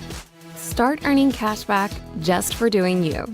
Download the free Upside app and use promo code SPICY for an extra $10 cash back on your first purchase of $10 or more. That's promo code SPICY. Promo code SPICY. SPICY for an extra $10 on the free Upside app. Start living life on the upside with the free Upside app. Jewels on Hampton in St. Louis Hills is paying some of the highest prices on gold, silver, diamonds, semi-precious colored stones, and fine watches on site. Jewels on Hampton is a premier jeweler with an exquisite selection of diamonds, semi-precious stone jewelry, and vintage watches. Their expert design team can restyle your jewelry to today's contemporary style. They also do jewelry and watch repair. Need extra cash? Jewels on Hampton is paying some of the highest prices on gold, silver, diamonds, semi-precious colored stones, and fine watches. Bring your collectibles and clocks, sports memorabilia, and figurines too. Jewels on Hampton, 4506 Hampton, just 3 blocks south of Chippewa. Call them at 314-752-5000. That's 314-752-5000. So if you need some extra cash, looking for that one-of-a-kind piece, make Jewels on Hampton your first stop. Jewels on Hampton in St. Louis Hills.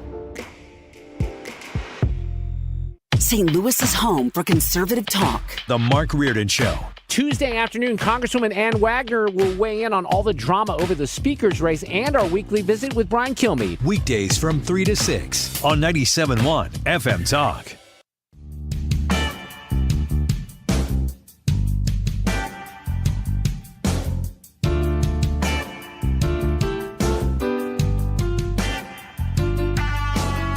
This is the Annie Frey Show.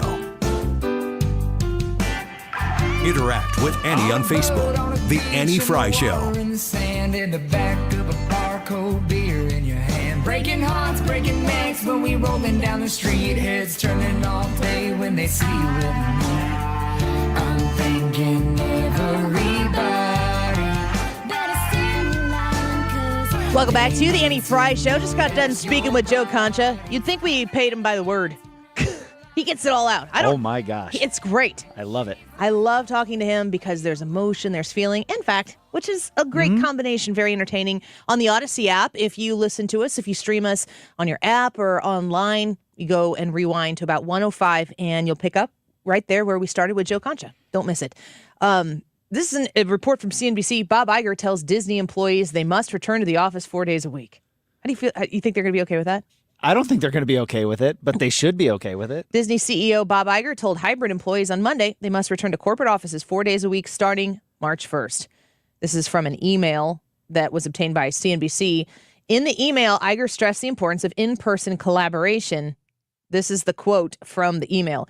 As I've been meeting with teams throughout the company over the past few months, I've been reminded of the tremendous value in being together with the people you work with. As you've heard me say many times, creativity is the heart and soul of who we are and what we do at Disney. And in a creative business like ours, nothing can replace the ability to connect, observe, and create with peers that comes from being physically together, nor the opportunity to grow professionally by learning from leaders and mentors. The whole pandemic forced a lot of people to completely recalibrate how you do business. And honestly, I think in that regard, there were a lot of people who never would have adopted technology as a way to add to their business model. Mm-hmm. They would never. Everybody knows somebody who's like, oh, I don't do computers. It's like, that's funny. Everybody does computers. Like you can't not do computers. But that is an excuse that a lot of people would use to essentially not have to participate. That's pretty much all off the table right now. And people know how to Zoom. People know how to FaceTime. People know how to conference call. But not being together in the office is definitely something that developed over the course of COVID. And I think a lot of businesses are starting to see, first and foremost, we got to get back to business as usual, literally. And secondly, that the idea of being together is important. It's interesting to me to compare that, the bottom line places, businesses, saying we Disney's a big one and they're in trouble. That is a dumpster fire of a company right now. And Bob Iger is trying to put some of the pieces back together. And, I have separate thoughts on that. But the idea that Disney needs to become a profitable company, once again, from a stock market value for shareholders, they're suffering. And Bob Iger saying you need to be here to do that. Let's acknowledge that about kids in classrooms, too. And the fact that not putting those children in those classrooms, I mean, there are a lot of people who have acknowledged that, but there are a lot of people who advocated tirelessly to keep that from happening, and it was never for the benefit of kids. Yeah. I mean, for me, I sit here and I think about this, and I am a relational person.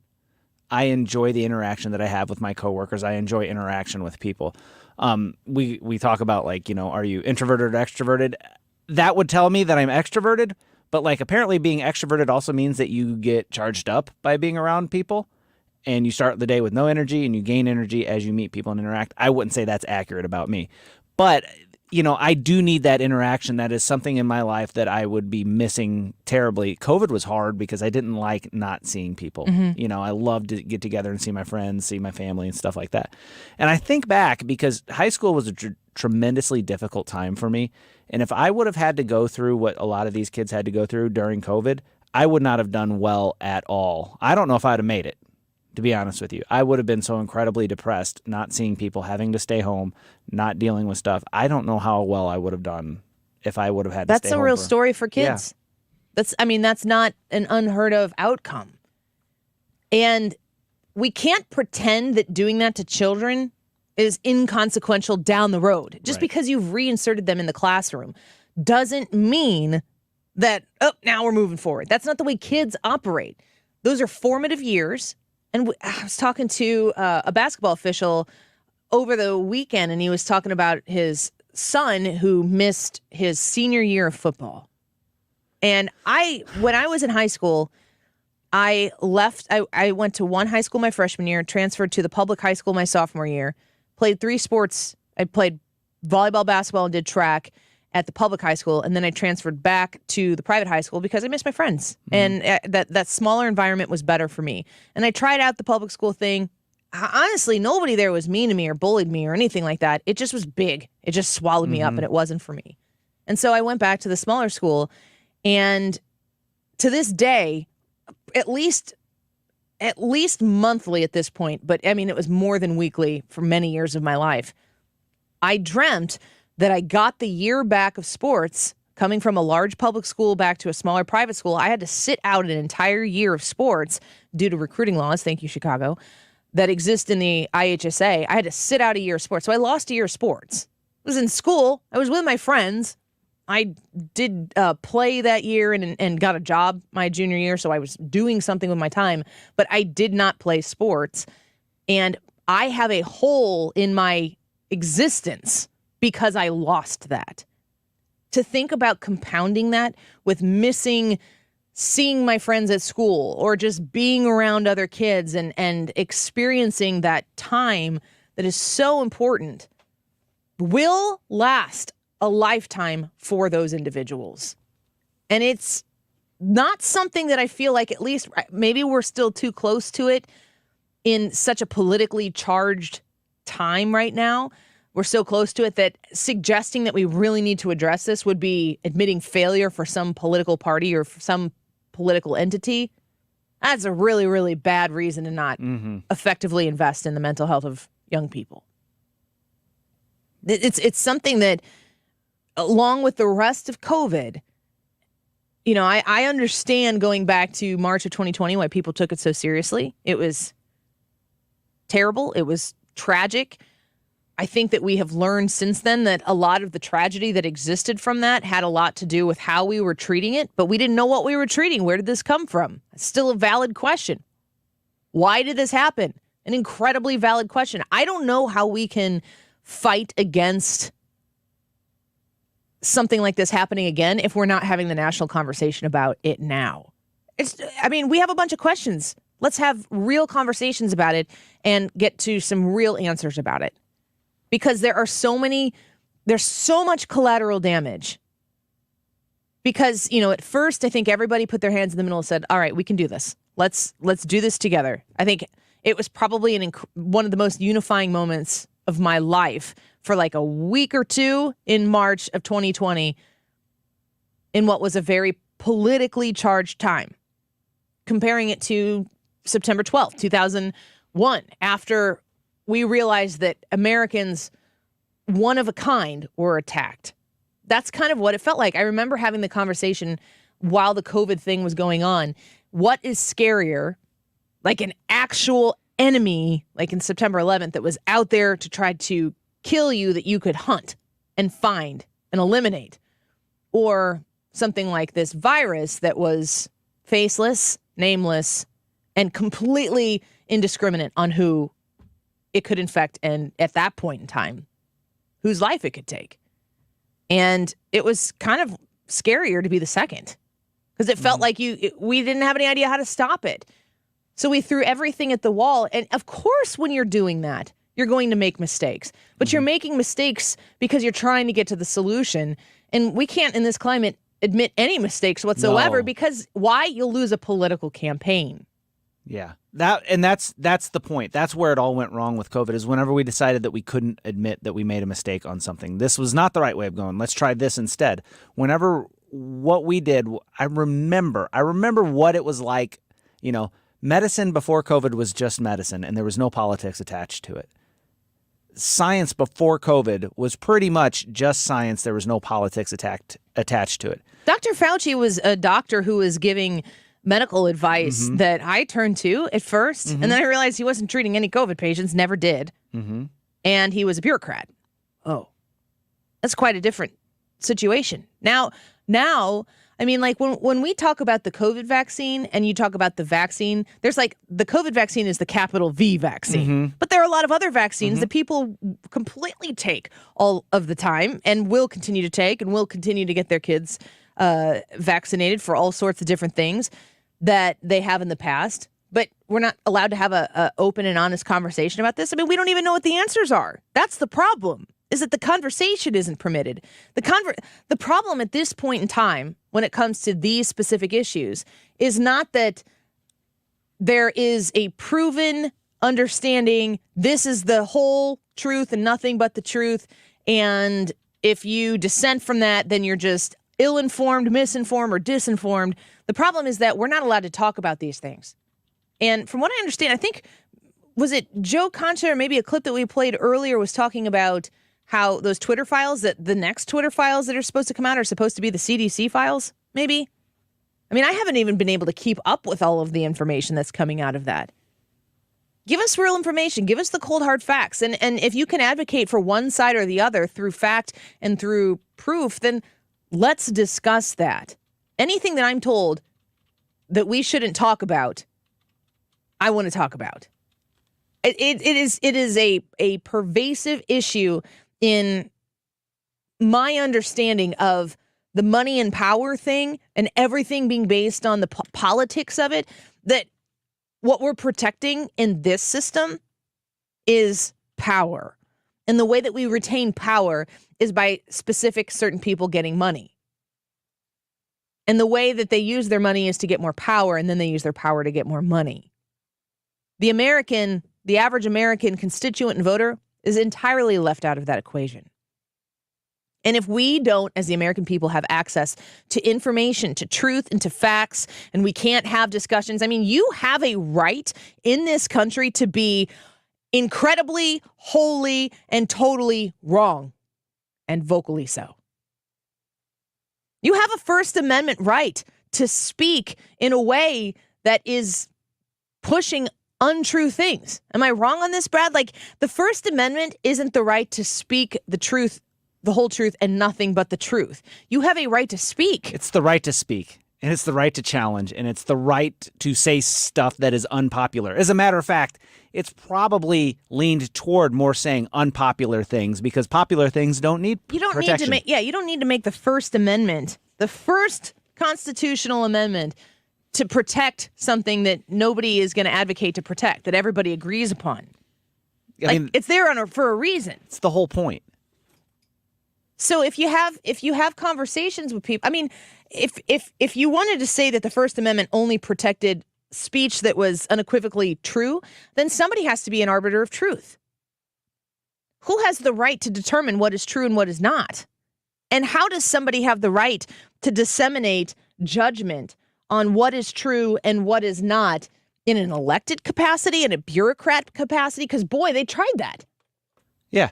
And here's the other side of that, too. If you are out there saying, well, this is what is true and this is not, and therefore you can't hear this, what you're doing is you're encouraging people to figure out, why is it that they don't want me to hear that? What is it that they don't want me to hear? Yeah.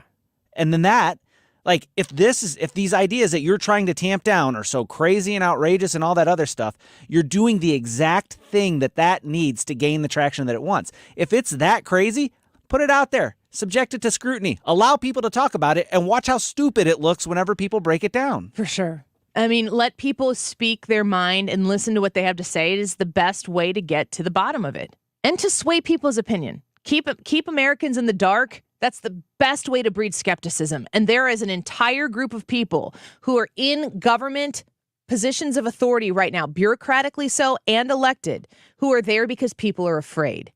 and they adhere to what they have always known because we don't have conversations with one another where you have to advocate for a position, you have to make your point, and the responsibility, the onus is on you.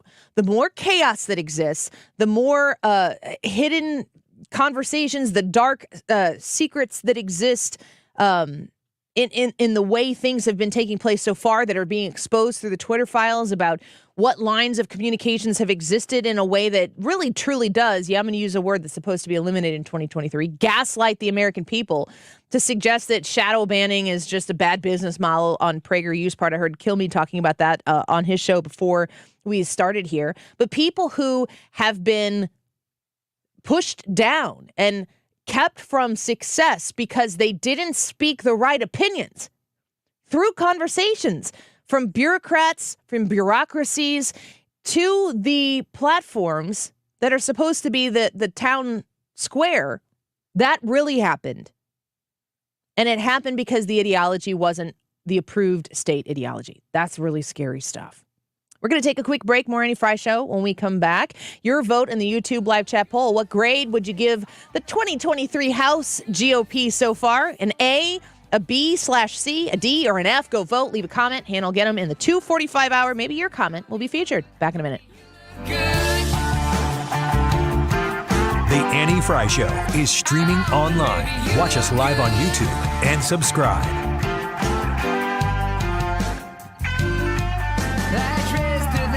New Year's in a pen, from the floor to the roof, make the skyline spin. Yeah, you're killing me. If you've been thinking about vision correction in the new year, there's no better time to get it than right now. Mark Cox for my friends at Brenton Vision. They have everything you need to help achieve that crisp, clear vision you deserve. Call them at 314-375-2020 or go online at brentonvision.com. Brenton is the home to the only team in Missouri to perform all 7 FDA-approved forms of modern vision correction. That's modern LASIK, permanent contact lenses, and if you have bad reading vision, they even have treatments for that too. Do what our friend Jessica from O'Fallon, Missouri did. Go to Brenton Vision for a consultation. See what you're a candidate for. Jessica told us to be able to see clearly without the use of glasses is such an incredible feeling. So if bad vision is standing in your way, call Brenton Vision, 314-375-2020, or schedule right now at brentonvision.com. That's brentonvision.com. If you own a home in St. Louis and you want to sell it as is, without any inspections or the need to make any repairs, call Chris Buys Homes, stlouis.com at 314-782-8000 and get your cash offer without any obligation, commissions, banks, or headaches. Chris buys vacant homes, inherited homes, fixer-uppers, beautiful homes, even the tenant who won't pay the rent apartment. Google us. Chris Buys Homes in St. Louis, and check out our best reviews from satisfied customers. When you sell to Chris, you decide when you want to move, according to your schedule and your terms. Go to our website, chrisbuyshomes.stlouis.com, or call Chris at 314-782-8000. That's 314-782-8000, and get the offer you've been waiting for. 314-782-8000. Everybody knows you've got to get it at Clement. Shop new and used, get pre-approved. Find the car you're looking for when you log on. ClementAutoGroup.com.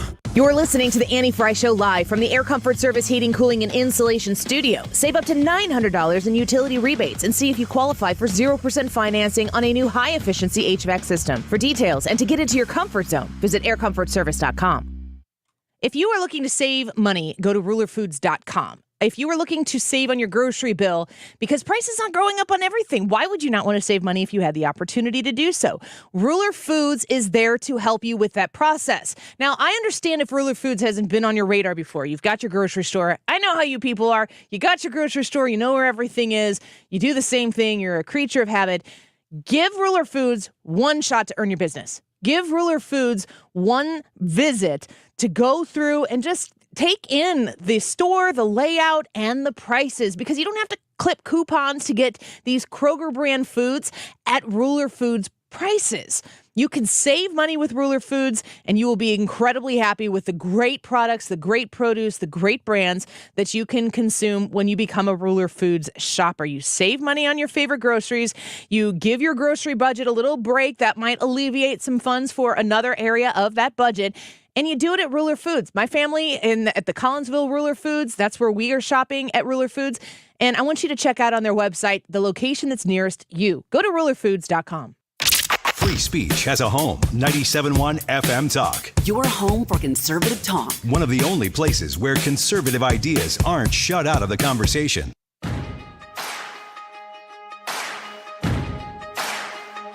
Why you ever chose me has always been a mystery. All my life I've been told I belong. This is the Annie Frey Show. With all the other not quite. With all the never get it right. Follow Annie on Twitter at Annie Frey Show. Turns out they're the ones you were looking for all this time. 'Cause I'm just a nobody, trying to tell everybody all about somebody who saved my soul. Ever since you rescued me, you gave my heart a song to sing. I'm living for the world to see. Nobody but Jesus. Welcome back to the Annie Frey Show. I gotta save this one story for when Wiggins gets in here, but I'm gonna give you the headline now. We'll do this at 2:00. TikToker caught cutting line at Nashville event claims she can because she's beautiful and has 70,000 followers. Oh man, I'm wondering if it really was Ryan Wiggins. Yeah, they didn't say they were actually beautiful. Yeah. We'll get to that in the 2:00 hour, so keep it right here. Also, vote in the Annie Frey YouTube live chat poll. What grade would you give the 2023 House GOP so far? I have 4 options for you. Would you give them an A, a B/C, a D, or an F? You go vote in the YouTube live chat poll. Share it with your friends and family who might want to weigh in on this as well. And leave your comments. Hannah is watching as they come in, and we'll get to some of them. Actually, Hannah, if you want to come in here right now, we took some phone calls earlier in the show. Maybe Hannah can highlight some of these questions here before we take a break, just to get you set up for what's going to take place at 2:45. Before we get to those results, we've talked about this before. MSN.com is reporting this. Millennials, which I am a millennial. You are a millennial. I am. You, Hannah, are Gen Z, correct? I am Gen Z. When does Gen Z start? No idea. After millennials? I think millennials Let me look this existed before 2000. I think Gen Z probably starts around 2000 or 2001, which would make you right there because you were born in 2001, Hannah. Yes. I was born in 2001. Millennial is 1980 to 1995. So 95. Okay. 96 through end of 2000s are Gen Z. Gen Z. All right. Well, I'm an 84. You're in an 83, right, Brad? 83. Millennials are slamming the 1994 movie Ace Ventura: Pet Detective. I don't think that they are. I'm not. Rewatching old movies can be a nostalgic experience, bringing us back to what we consider simpler, better times. However, it's also essential to view these films critically and acknowledge any problematic themes or issues that may have been overlooked in 1994. One such movie that has not aged well is 1994 comedy Ace Ventura: Pet Detective, starring Jim Carrey as a zany pet investigator in Miami. While the film was a massive hit and launched Carrey's career, it has come under scrutiny for its offensive portrayal of the LGBTQ+ community and mental illness. We're talking about Finkel and Einhorn, aren't we? Einhorn or Finkel? Finkel is Einhorn. We are getting Your gun some is digging into my fiery comments on the live stream. Oh my gosh. Wow. More from People are MSN. protecting this movie. Transgender scenes. One particularly troubling scene in the movie involves the discovery that a character named Ray Finkel, who has been portrayed as a man throughout the film, is actually transgender and now goes by the name Lois Einhorn. This is parody. When Ace Ventura discovers this, he reacts with disgust and queer panic, leading to a series of distasteful and offensive scenes. These include vomiting, showering multiple times, and crying to the song The Crying Game while naked in the shower. Ace Ventura, Jim Carrey naked in the shower is offensive. The film also includes jokes about mental illness and animal cruelty, with Ace Ventura posing as a person with a mental health condition in order to infiltrate a mental hospital in search of Finkel. I got to rewatch the show now. I had the VHS tape. I was very well versed in the ways of Ace Ventura. Even Jim Carrey has acknowledged that the movie would not be made today, and many, including transgender celebrities, have called out its inappropriate content. Joe Rogan was shocked by the transphobia when he rewatched it with his daughters. I didn't realize how transphobic that effing movie is, he said. It's off the charts. He added that he hasn't seen the movie in years, but upon revisiting it with his 8 and 10-year-old daughters, he was struck by its insensitivity. It's so insanely transphobic. I understand what they're saying. We've said that on the air many times as movies that couldn't be remade. You do not remake Ace Ventura Pet Detective. You don't remake that. I want them to make an Ace Ventura Pet Detective that is woke and 2023 appropriate. See how it does. I don't want them to do that. No, I want them to spend a lot of money on it. A lot of money. See how it flaps. A lot of their own money. And that's not to say that like Ace Ventura Pet Detective, like we have discussed many times on the show that you can't have Finkel as Einhorn, Einhorn as Finkel, followed by the descriptive reaction that Jim Carrey has in that movie to kissing a woman who is actually a man. It's not 2023 approved, but is Jim Carrey canceled now? He pretty much canceled himself and said he never wants to act again. That was like maybe a couple months ago. He was like, I'm so tired of this. I just want to be. He's in so much. Average and normal, and he wants to be away from Hollywood spotlight. You ever wonder how much of that is I don't want to ruin what I've already created by, getting canceled? Like you make a mistake now and then they start digging back through there and then, something that was completely not even remotely controversial in 1996. Well, they go back to, they're doing it now. It was 1994. I would like to cancel culture. Yeah. It's okay to be able to look back on a movie and go, ooh. I don't think you could do that today and respect that there has been progress made because, truly, the place that we need to live and exist here is where people live the lives that they want to live. But the culture that exists right now is not about that. It's about a daily checklist that you must adhere to, that the capital T, they get to assemble for you. And the second that you divert from anything or even make an accidental misstep, then you are subjected to the power of the capital T, they, and what they want to do to you. And if you don't adhere to that, then you don't get to exist in culture. Until enough people go, yeah, I do. Like, I don't fit the way that you see the world and what you want to normalize. I don't have to normalize that. And at the same time that I don't normalize whatever said thing is, I also don't have to hate people. It never permits you just because you disagree with somebody. You are never permitted to act in hate towards that person. Like, let's take a page out of their book and actually normalize love and kindness because they could take the first dose of that medicine. The cancel culture world and the super woke progressive world, which really grew out of an initial political correctness, like not using the R word. I don't think it's good to use the R word. I don't use the R word ever. And I don't want to see that word be used. But if somebody uses it, that just says something about them.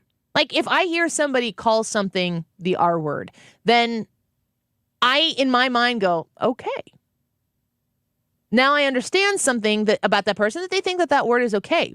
But it's not illegal to use that word.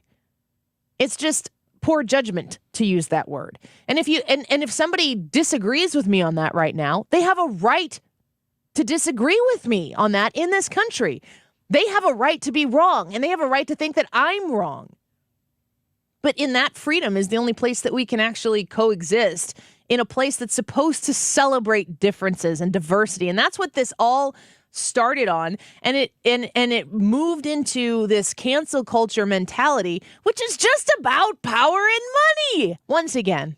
Man, too, you're thinking about that. They got me spun off on thinking about words and how words changed. And like the R word used to be a medical term. It was a descriptive medical term. And you couldn't It's use also that a anymore. musical term. Yeah. Well, you can use it to describe machinery too. Mhm. Chemicals, all this stuff. Anyway, so it changed, but it changed because the connotation that was used on it. People started using it as an It's a insult. pejorative, yeah. And so then you stopped being that and you started using the word mentally challenged. Well, you can't use mentally challenged anymore. And it's like, well, you can't use mentally challenged. Well, now you use special needs. There are special needs. Mhm. Well, the thing is people keep using those new terms as pejoratives, and then they have to move off of that and change that word again. And so now you're using terms like neurodivergent. It's like, well, if somebody can use it as an insult, they're going to take it and use it as an insult. Yeah. It's silly because it's about, like, again, it's about being loving and kind. And whatever word you're saying, if you're doing it in love and kindness, people will know. Mm-hmm. If you're not, people will know. And then people know something about you. And that's what I'm all about. Like, use your words so that I can save some time in trying to figure out what kind of person you are. I'm okay with that. Hannah, you want to give us some responses so far to the YouTube live chat poll? Yes. Carlo answered the question. So the poll is asking, what grade would you give the 2023 GOP House so far? Once again, we're pretty early in.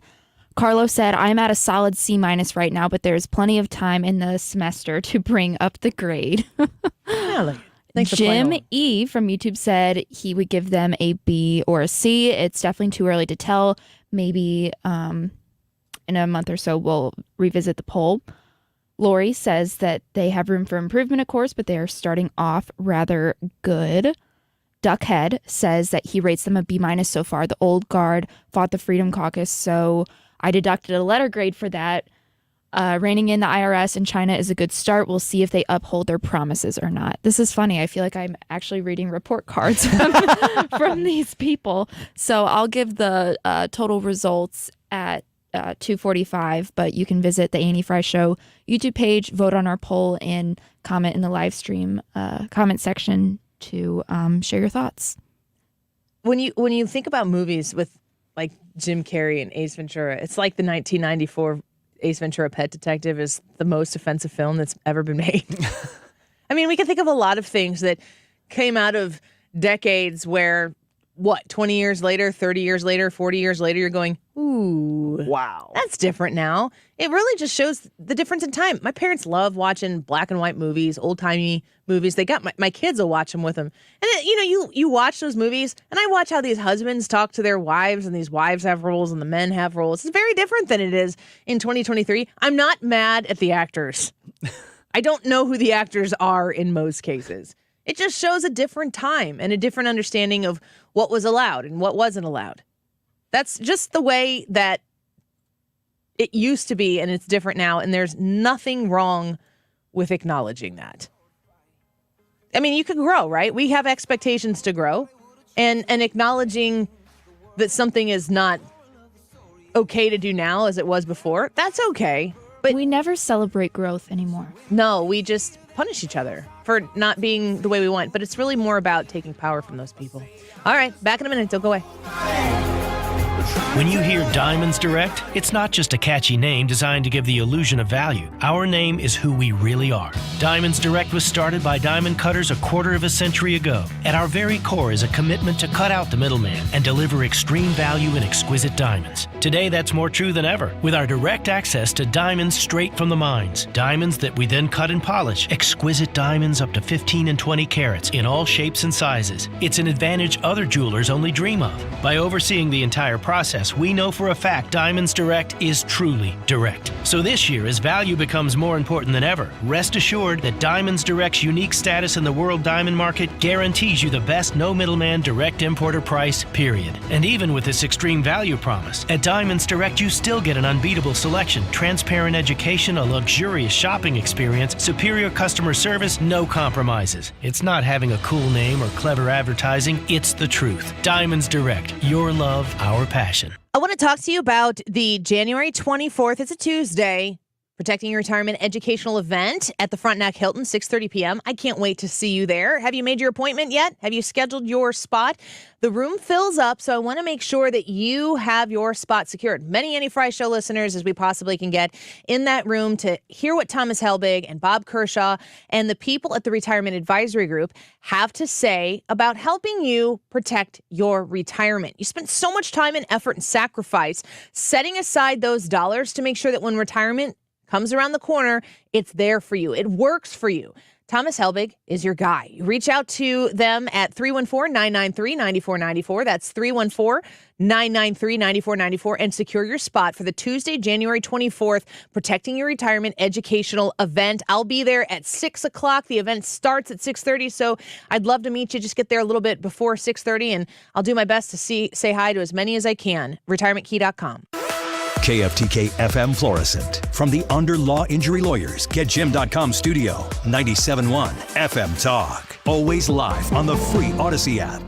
Trilateral talks in Mexico. I'm Matt Napolitano, Fox News. President Biden meeting with his Canadian and Mexican counterparts today in Mexico City as part of a summit of North American leaders discussing a range of topics, including economic ventures, migration, and drug-related violence. All three will hold a joint press conference after meeting.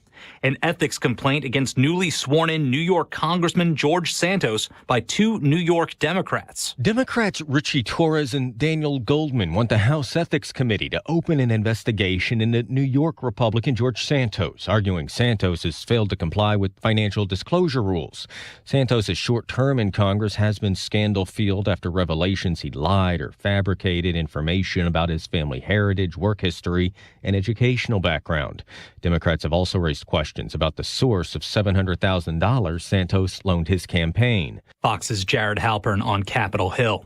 Former Trump Organization CFO Alan Weisselberg has been sentenced to 5 months in jail as part of his tax fraud case. Weisselberg struck a plea deal for cooperation with prosecutors in the Trump Organization trial, which returned guilty verdicts on all counts last month. Ukrainian forces will be brought to the U.S. to be trained on use of the Patriot air defense system. The training will prepare approximately 90 to 100 Ukrainian soldiers to operate, maintain, and sustain the defensive system over a training course expected to last several months. Pentagon Press Secretary Pat Ryder training will begin at Fort Sill in Oklahoma next week. There's no specific date when Ukraine will receive the Patriot air defense system. Legislators in Brazil are reconvening in their congressional building days after supporters of ex-President Jair Bolsonaro raided Capitol grounds, claiming election fraud. More than 1,500 people were detained. America's listening to Fox News.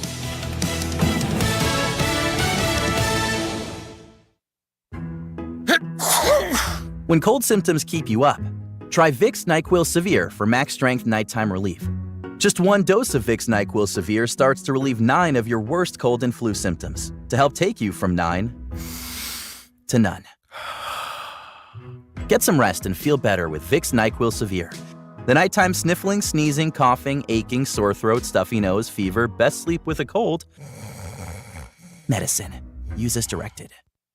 It's Jesse Kelly here. I can't afford to lose 30% of my 401k or IRA again, and I'm assuming you can't either. Call Oxford Gold. Securing your IRA or 401k with real gold and silver is a portfolio protection plan, and Oxford Gold has made it easy as 1, 2, 3. One app, one call, and you pick your precious metals. That's it. You now own precious metals. Call Oxford Gold today to learn more about the 1, 2, 3 protection plan. 833-404-GOLD. 833-404-GOLD.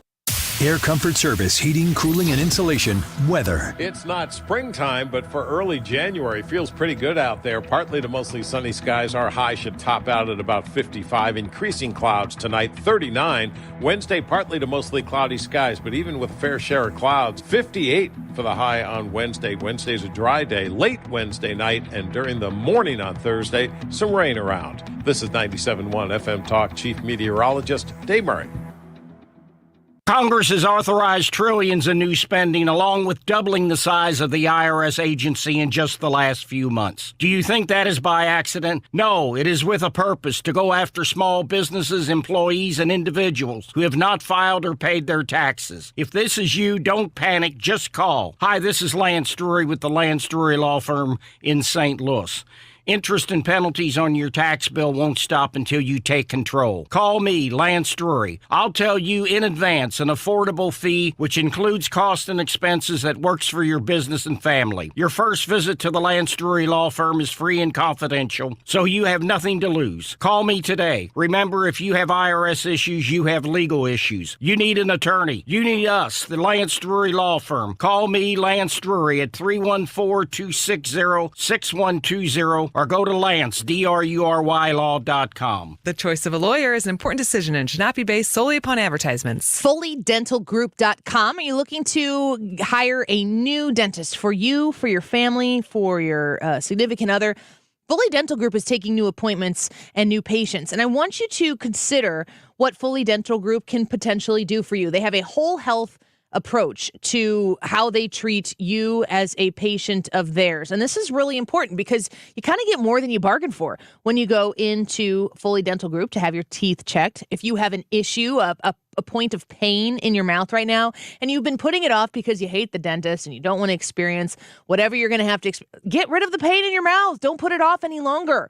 Go to Fully Dental Group with the most experienced and the best dental staff around. They're located at 270 and 159, a brand new building designed for your maximum comfort and the best possible dental care in the business. Implants, dentures, sleep disordered breathing in both adults and children. Invisalign, they offer the experience that you have been looking for and maybe thinking it doesn't exist in the dental industry. It does. It exists at Fully Dental. 618-288-9670, online at fullydentalgroup.com. You don't need special gadgets to be a hero. With unlimited 1.5% cash back on every purchase everywhere, the Capital One Quicksilver Card makes you the hero of every purchase. What's in your wallet? Terms apply. See CapitalOne.com for details. Join us at Odyssey as we all do our one thing. Together, millions of things for our planet. Resolve to recycle more. Recycle paper, bottles, and cans directly, and recycle old clothes by donating them. When we each share our one thing, it becomes a million things for our planet. What's your one thing? You're listening to award-winning, thought-provoking talk. You're listening to 97.1 FM Talk. Your home for conservative talk. On the air for over 20 years. That is exactly what I needed to hear. Thank God someone here knows what they're talking about. That's us. That's right. Gotta love this American ride. All right, you need to take the time and get the full picture. Come on, turn the radio on. It's Saturday and I won't be long. Don't get me wrong, I love the ladies. I mean, they rev my engine, but they don't belong in the newsroom. It is Anchor Man, not Anchor Lady. What do you want from me? I'm not America's sweetheart. Goodness sake, kid. Keep your voice down. Your father's listening to the radio. I'm not America's sweetheart. This is the Annie Frey Show. I thought maybe I could make him the pros, but look what hell. I actually was foolish enough to ask Floyd Little whether he could get he was a friend of mine in Syracuse, if he could get his agent to see if I could walk on. You know, 50 every year they allow 50 folks to walk on. Well, guess what? He said, he came back to me laughing. He said, my agent said they're afraid if they let you walk on, they'd have to just carry you off. You're a lying dog-faced pony soldier. What is wrong with this guy? This is an entire story about how he was almost an NFL player. Oh, yeah? Great. I wondered what that was. Yeah, we all do. He's not sharp. I think you can just conclude the show there. It's unbelievable. He's the president of the United States.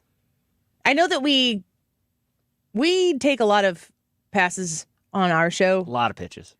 And we don't feel the need to remind you of what we know that you already know. But it does bear, there is sense in saying this should be a concern of the American people. You don't need, it's not like if I don't say it on the Annie Frey Show that you're like, oh, I thought everything was great. I understand that my position in your life is not to tell you everything you know and this is the only place you get it. But it is something. It is quite something to listen to the president of the United States handle his business and the business of the American people, and he's the top dog. He's probably running for re-election. There are times, and with a lot of issues, that I think people do tune in to the Annie Frey Show or 97.1 so that they can find out what exactly is going on, because they can't consume the news 24 hours a day. So let's hear what's really going on and get the highlights. This situation with the president's cognitive situation is not one of those. This is one that pervades culture. Everybody is aware of the issues, and it's amazing how fast we've just gotten used to it. We had a lot of conversations when President Trump was the president of the United States about his cognitive ability to do the job. We don't have those. We're not actually supposed to have those conversations now. It's just a 4-year thing. Are we not having those conversations because it's ageist? I would say I'm not having those conversations because I believe that the more we talk about it, the more it makes it a national security threat.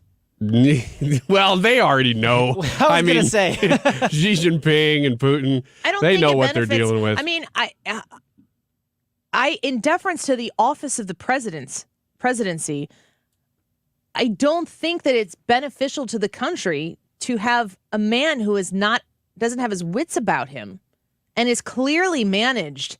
Not in it. People will like freak out. They're like, oh, he has a card. He's reading off a card. That's not unusual for a man who is juggling a million important things at one time as the president of the United States to have people directing him on this, that, and the other thing. So that if there are talking points on a card, one would think that the president was involved in establishing those talking points, and that keeps him on message. There's nothing wrong with that. He's literally told where to walk and how to walk. And when he doesn't know what to do, he stands there and he looks around and he says, where do you want me to go? What do you want me to do? And then when he goes to the podium, if he feels like he's going off script or if he's left the script and he doesn't know how to get back, he'll say things like, they don't want me to say that. They don't want me to talk about, I'm going to get in trouble. You are the president of the United States. Own it. And I just don't think he has the capacity to do it. You took the words right out of my mouth, because I was going to say, remember when they were saying, you guys, you can't make fun of you can't bring this topic up. He has a stutter. This is all because he just has a stutter. And you just said it. Is it because he has a stutter that he gets done with a speech and then just kind of wanders around? That's not a stutter. That's because he's losing his mind. It's so obvious to everybody, too. Everybody knows this. Yeah, and like to Annie's point with the card, it's normal for a person to have a card with bullet points, talking points, whatever on it. It's not normal for somebody to have a card that says, you stand now. Repeat the line. Repeat the line. Yeah. And these are things that, in parentheses on repeat the line, don't actually repeat Don't say this. Don't actually repeat, quote. Repeat the line. Right. It's not good. It's not. It's not funny. I mean, in the big picture, it's not funny.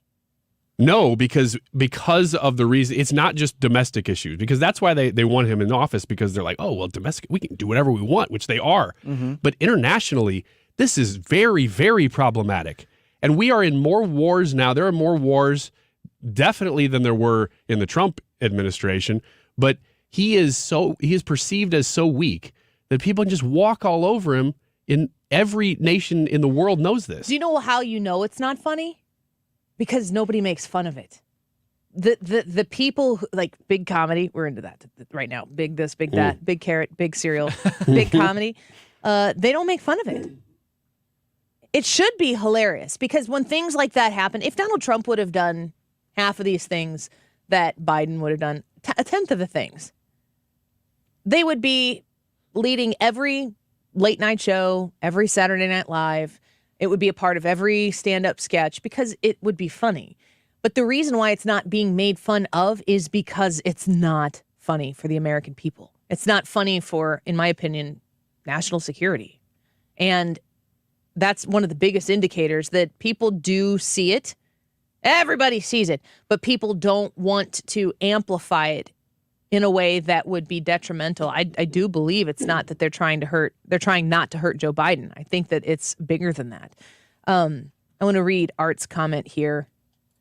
He says from YouTube, I believe that Biden is an old man that is naturally aging along with a speech impediment. However, his administration is one of the most effective I've seen in my lifetime. That's 100% accurate. But the problem is that the reason why Art, who is left of center at best or at worst, I don't know how Art would see it, as a frequent commenter on our show page, is not a Republican sympathizer by any means. The reason why you think that his administration is one of the most effective that he's seen in his lifetime, in my opinion, is because it's being led by a group of unelected people in the background who are able to put things together in policy points, because you don't have the hindrance of one man who's leading this policy initiative through the government. It's very behind the scenes. It's a collective. Now, if you like that and you want, in many cases, the way the Republicans just stripped down the responsibility of the Speaker of the House, they wanted to take power away from Kevin McCarthy or whomever might fill that spot and hold the gavel in that Republican majority in the House.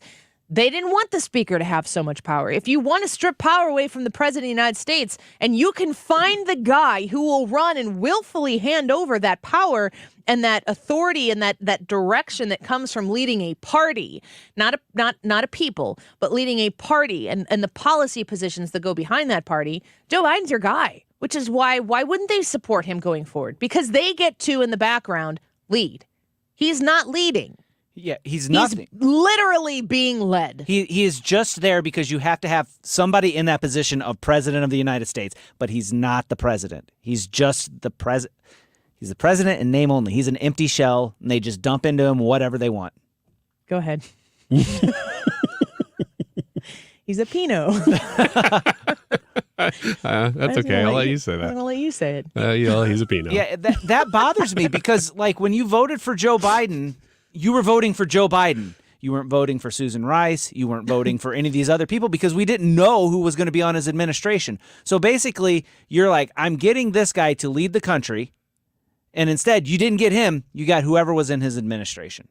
All I can think about is Pinot. I know. Well, here's the problem. I was going to make a point about him being led around by the mouth, but then I just said the word Pinot, and I don't know if I want to do that. But he's bridled is the word I was going to use. He's bridled in that people really are just they're telling him, here's the words you use. He's really good at reading off a teleprompter. No, he's not. Well, he used to be. He's not good at it. But I mean, we've all seen the pictures that people have taken from the side where you can see his notes and everything's.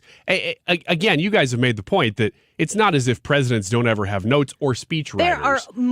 There are so many overreactions to some of the things that President Biden has been holding. It's not the card that is the problem. It's the context that the card fits in. Yes, it is. Because he is just being told what to say. As you said before, when he goes off of script, he goes, oh boy, I'm going to really get in trouble. That is a man who's being told what to do. Mm-hmm. And it's very sad to see that that's not who you're not electing Joe Biden. You're electing a team of people to control this empty shell which is of a person. Un-American. This Pinot. It probably should be Pinot, but Pinot's better. I'm going to go with Pinot. When I see Pino, I think Pinot. I think Pinot is a last name. Like wine. Yes, and that too. With a T. Yeah. He's a president, but that would he's be a peanut. President Grigio. Pinot. We're going to call him Pinot from now on. There he is. Look at him on the TV. Yeah, he's wearing a hat. Now he's walking slow, stomping around.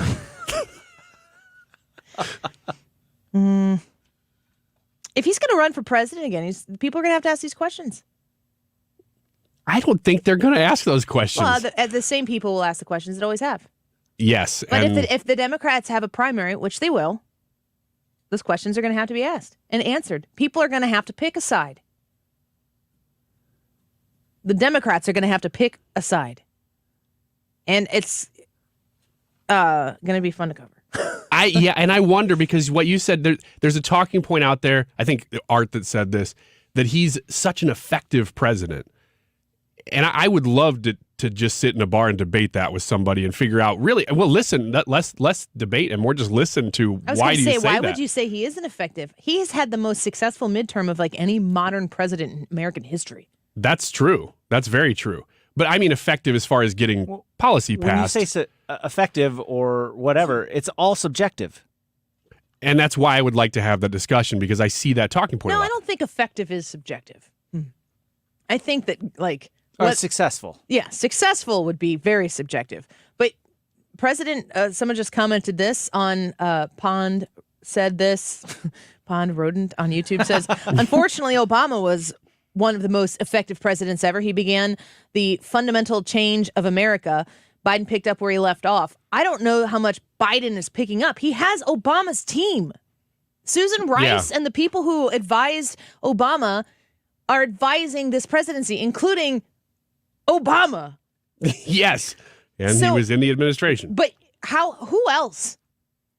Who else would put forth the time and the effort and the money to become the president of the United States to be like, whatever Barack wants? Nobody. No, that's why he was chosen. Yes, and that's why he was allowed to sit in his basement. And the one reason why I feel so strongly that this was such a collective behind-the-scenes effort is it's the only thing that makes sense why everybody dropped out of the Democratic primary on the same day. That is incredibly bizarre. You go to South Carolina, Joe Biden it was embarrassing how much he was getting his butt kicked in the primaries. And then all of a sudden it was like, all right, folks, you're going to sit down and Joe Biden's our guy. But everybody didn't know that yet. South Carolina, was it James Clyburn comes out and says, Joe Biden's my guy. Why? Why would James Clyburn do that? And then all of a sudden, we're all going to Texas because Joe Biden's our guy. And Amy Klobuchar's like, yep, that sounds great. Pete Buttigieg is like, yep, that sounds great. Pete Buttigieg, the very favorite person of people on the left and the right now, is transportation secretary. I mean, you look at all of the stars aligning for Joe Biden. Why? It makes no sense until you realize that Joe Biden was the one who would sit idly by. So the collective, the idea, the transformation, the fundamental transformation of the United States that started with Barack Obama's presidency is continuing on here. And why would it not continue on through a second term of Joe Biden if Joe Biden is able to make it? Kamala Harris and the Bidens, peas in a pod. Joe Biden and Kamala Harris on the primary stage trying to become the nominee for the president of the United States hated each other. Joe Biden can't stand Kamala Harris. Kamala Harris can't stand Joe Biden. But yet, here we are. Why? I think the only thing that makes it make sense is to understand that a group of people who came together and Joe Biden willfully, as part of the Obama administration, wanting to continue on the success that they had previously, would be willing to allow that groupthink, that mentality, to lead into his administration.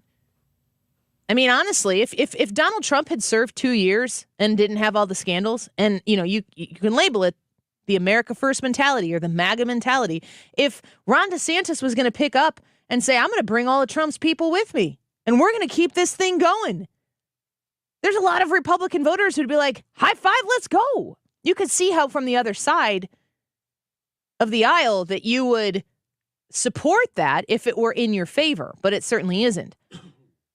But I'm trying to think of a Republican who would step into that position and just kind of turn over the keys to the bureaucrats that ran the administration when you were, number 2, not number 1. That's a near impossible thing to find. The Democrats found it. He's the president. Let's take a quick break. When we come back, we're going to ask Ryan what his thoughts are on the TikToker who thought she could cut the line in a Nashville event, and her reason why is probably right on par for this generation, but we will discuss it when we come back. We'll see if Ryan's okay with it. Don't go away. The Annie Frey Show is streaming online. Watch us live on YouTube and subscribe.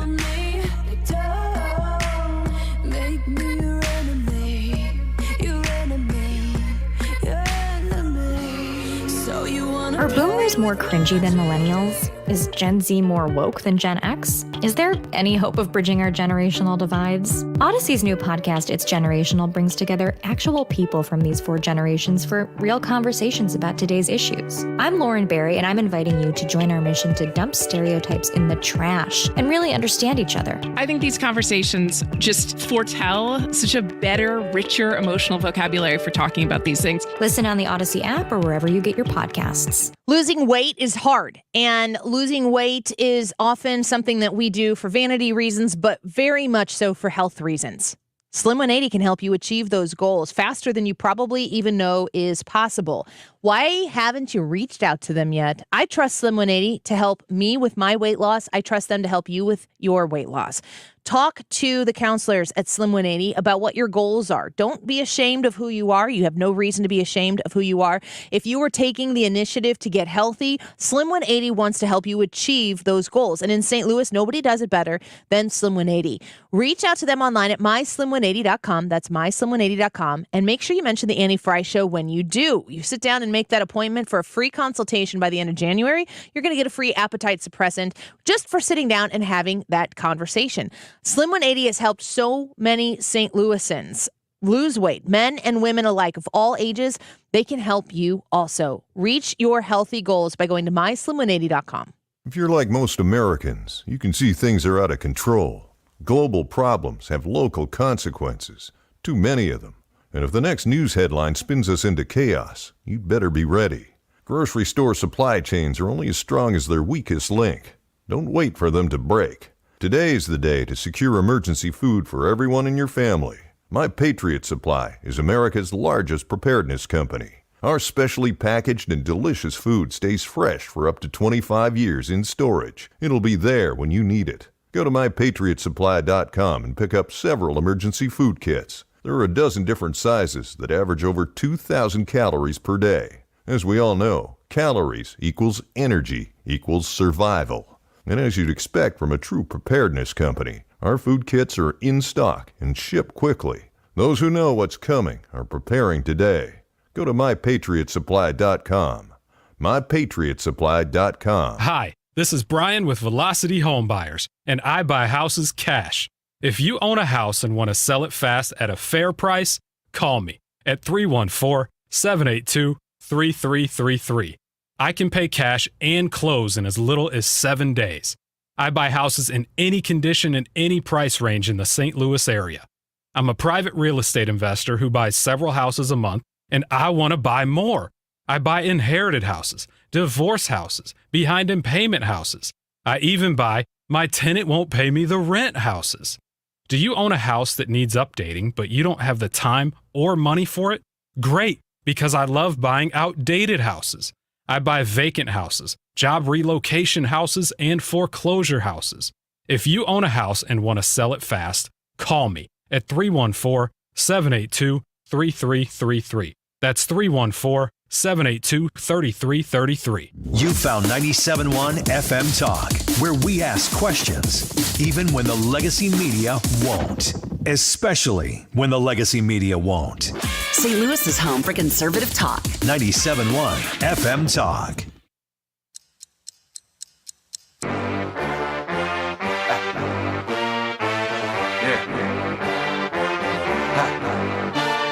You're listening to The Annie Frey Show.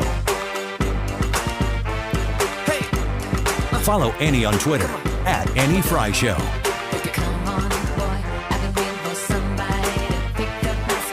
Have you seen Madonna lately? Is this Madonna? Yeah.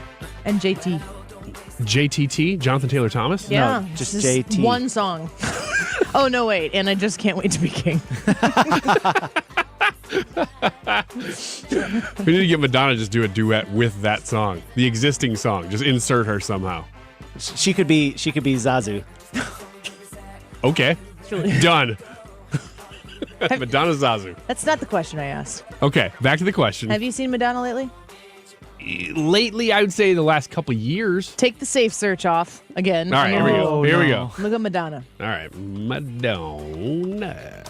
It's the Holy Mother. Oh. Oh, something happened. Something happened. Now she is a different person than even she was a couple of years ago. Yeah, Ooh, she's man. definitely had some work done, and I want to know, like, was this the goal? Because if this is your goal and you want to look, it's your face. You do whatever you want. You're Madonna. You can do whatever you want. Ooh. But she doesn't look human. I don't think that was the goal. If that's the goal, Careful. then She consider achieved it. me running the opposite field goal. It doesn't look good. She doesn't look like a person anymore. She looks like she's had bad surgery done. That's Isn't what it looks sad? like. I mean, I want women to be aging gracefully. And if you want to get a little Botox here and there, for, high five, go get it. I have no problems with people wanting to get a little Botox or to try to diminish a few wrinkles. But how old is she? She's got to be in her mid-60s.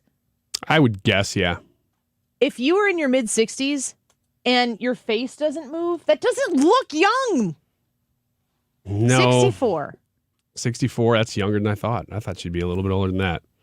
No, but she is, man, I don't know. I don't know what to say about Madonna. I'm looking at one picture and I'm like, maybe it's just a bad picture, but It's sad to me because there is a whole culture, like there is a whole generation of women who have been told not to age and that aging is bad. And I just think that the idea of aging gracefully is something that needs to be taken up. I'm 38 and I am knocking on the door of when I put moisturizer on my face at night and I move my face, it just sits there for a second and thinks about it before it goes back. And I'm like, hey, what are you doing? Like, don't hesitate. If I move my skin, snap back right to where you were. Like, get in line. Oh, I see what you're saying. I If thought I- you were describing your skin as being nice and taut. No, Like, the it just opposite of it. stays That's where what. it's- But like, if you smile, you can see people's smile lines or whatever.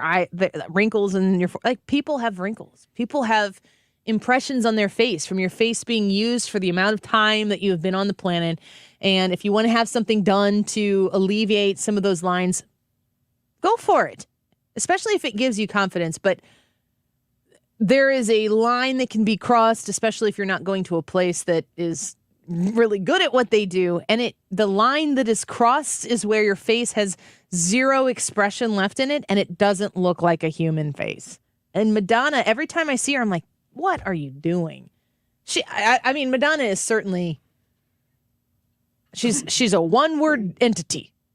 You can say Madonna and everybody knows what you're talking about and who you're talking about, and everybody has an opinion on Madonna. So that is what it is. She is certainly not an unattractive person at her peak, but what is beauty? It's in the eye of the beholder. To suggest that there is a certain amount of procedures and tricks of the trade that you can do to achieve beauty, to me, when women do it, is sad, and it's offensive when men do it, to claim the fact that they are now females, that they can do certain things to their face, and like that's what it takes to be female. It's just going back to Ryan's most important point of the week. It has to do with things like cycling. And the lining up of inline cycling is what we're talking about. There are TikTok videos of men who are taking hormones as they experience menstrual cramps. Mm-hmm. Have you seen that video? I caught the best of. I didn't watch the whole Have you thing. seen that video? I saw that video, but he's rolling around on his bed and gripping his abdomen and kind of smiling while he does it. Yeah. Never in my life. What about yours, Ryan? No, never menstruated, if that's your question. Never pretended to. I don't think he has either. No, I don't think. What was he like? I don't want to get graphic, but He's taking hormones, and I think it causes they're putting like some frozen paste in him or something, right? No, let's not go there. But that's what they're doing. I don't know what you're talking about. No. Now we have to go there. No, we don't have to. Okay, let's never not mind. go there. I saw a different video then. Scott says constipation. Thanks, Scott. I thought menstrual cramp, and this is my ignorance as a man. I thought menstrual cramps. Let's just sit there. You for had a to second. have. You had to have. Ryan? I'll answer this question for you, Brad. Ryan, don't you have to have the correct body parts to have those cramps? Not anymore, you don't, Brad. I mean, your menstruation is the contraction of your uterus. Right. Your uterus. So it's just like we've made that to where we have to, as a society, watch that and go, okay. Well, that's just what they want. That's just normal. Okay. And you know what? I really couldn't care less. In a sense, I get it. Yes. If this guy go do whatever you want. Is enjoying his non-menstrual, his capital menstrual cramps so much that he wants to video it for the world to see. I don't know. This is totally anecdotal, not scientific at all. I know no women who want to be filmed during that time of the month. In fact, I defy you to try to film them. Go for it. See how that pans out. That's a trap. I'm keeping Safe Search on for that one. Is it weird to feel like you really need to tiptoe around this issue to not Yes, offend that's people? my point, is that why have we gotten to a place in society that we have to like use sensitive language to talk about a person doing fake menstrual cramps and use sensitive language? There are legal protections for these things now in workplaces and stuff that you're like, we have just lost our minds. We're supposed to watch that and go, well, that's his identity. He wants to have menstrual cramps, so we have to honor that. My question is this, is why are, like, to your point, we've got two parties in this conversation that could be offended by, well, you could probably add more parties, but if we boil it down, there's two parties that could be offended by this conversation. There's the party that is taking part in the menstrual cramps and all that other stuff, and then there's the other party that is actually their lived experience, and they feel as though this other person might be making... One of those parties doesn't matter. Yeah, why doesn't the other party matter? Because they've accepted the imposed silence collectively. Because that's the only way that works. Yes. I have had 4 children.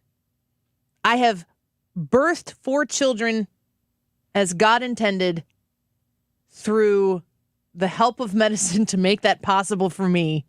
I have gone through that experience. It is the most empowering and powerful thing that I have ever done in my lifetime. For me, that is my lived experience and is the greatest thing that my female body has ever done.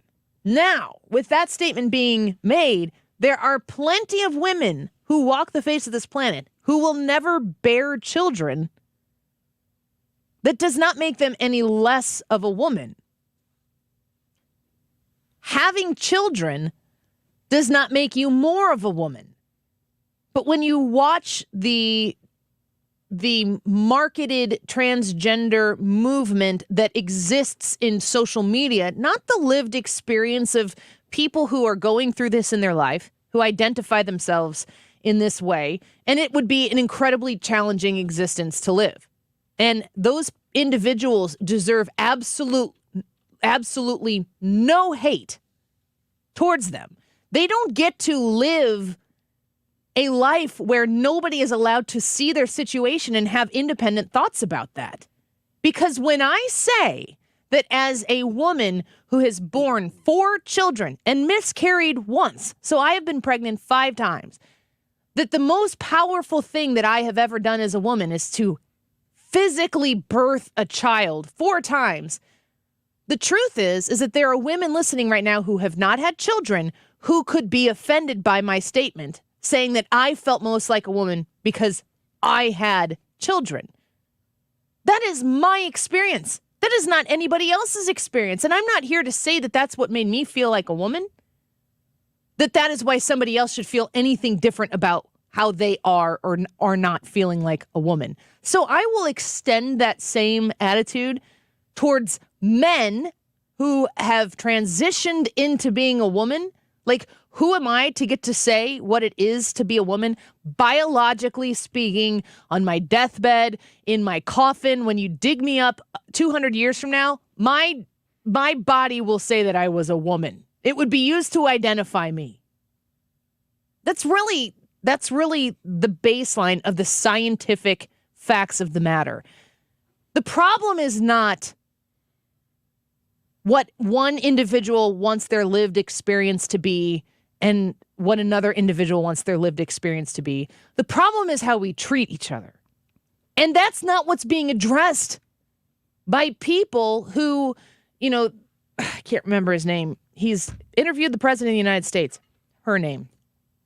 Out of respect. For her to go onto her TikTok and explain what it's like, the existence of being a transgender woman in this society.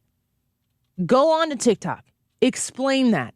Share your lived experience. But you do not get to dictate my personal reaction to it if it does not impose upon your freedoms to exist in this country enjoying the same freedoms that I do.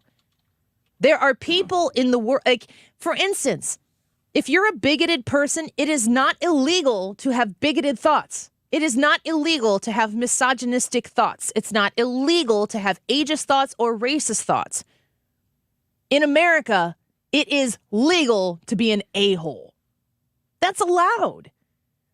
What we need to be worried about is how we actually treat one another. And in the pursuit to treat people with a patience and what used to be called tolerance, it's not enough anymore.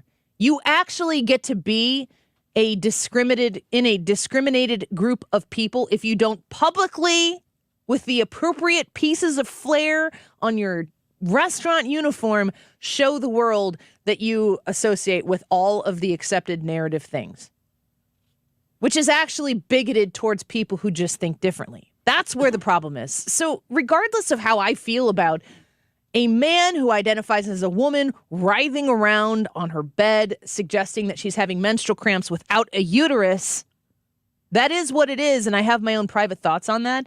You don't get to come tell me that I can't have those private thoughts. You just don't get to do it. And I wish we would use that as more of the platform of how we discuss this in the future.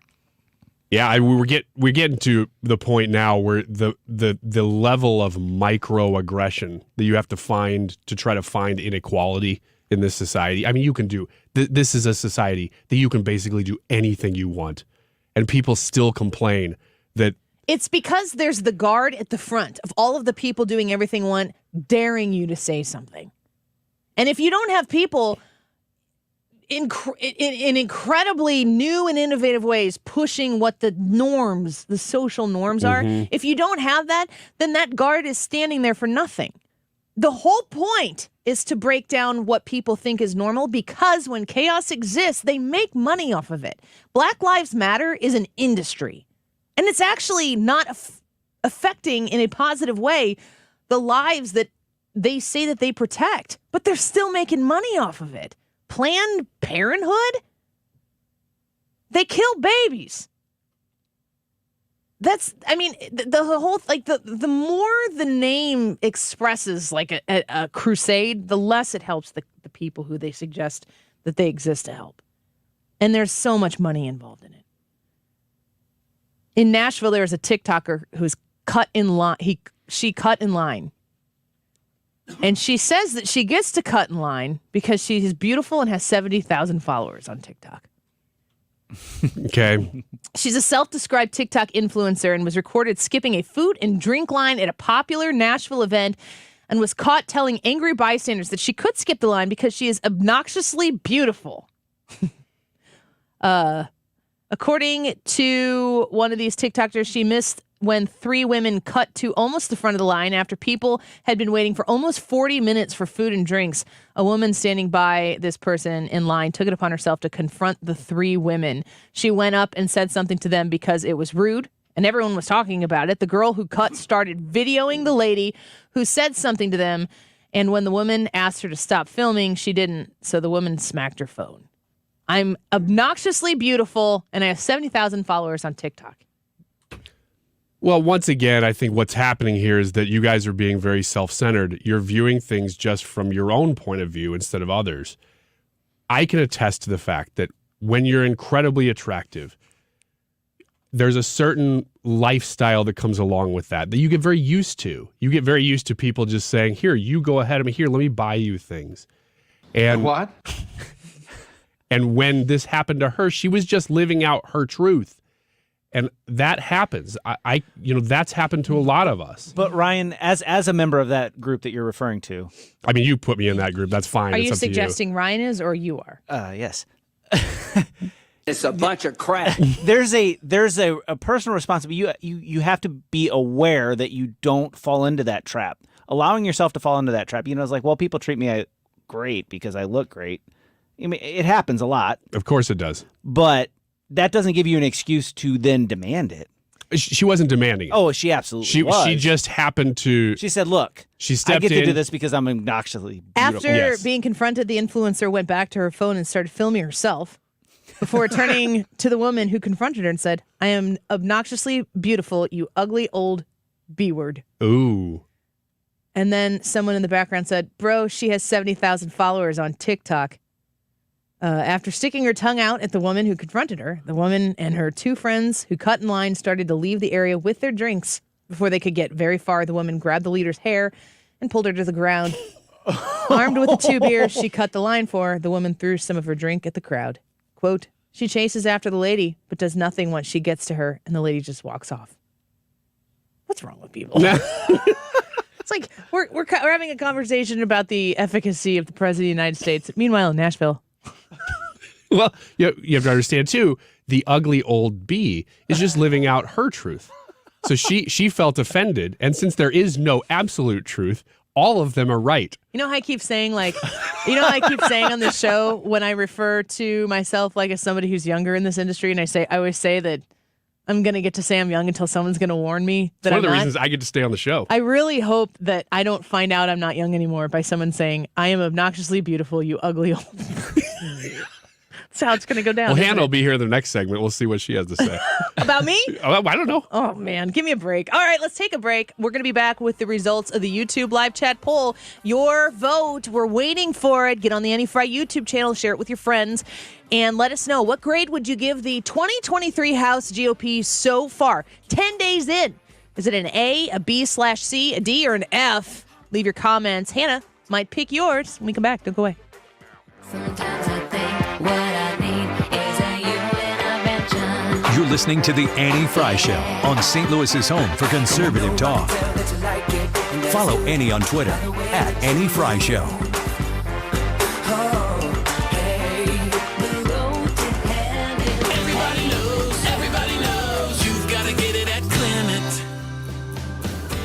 You pay what we pay? What does that mean, Dad? It means customers get their new Ford at the price we paid for it. Oh, how do we make money then? Our customers are customers for life. That means they'll service with us, hopefully buy the next car from us, and even tell their friends.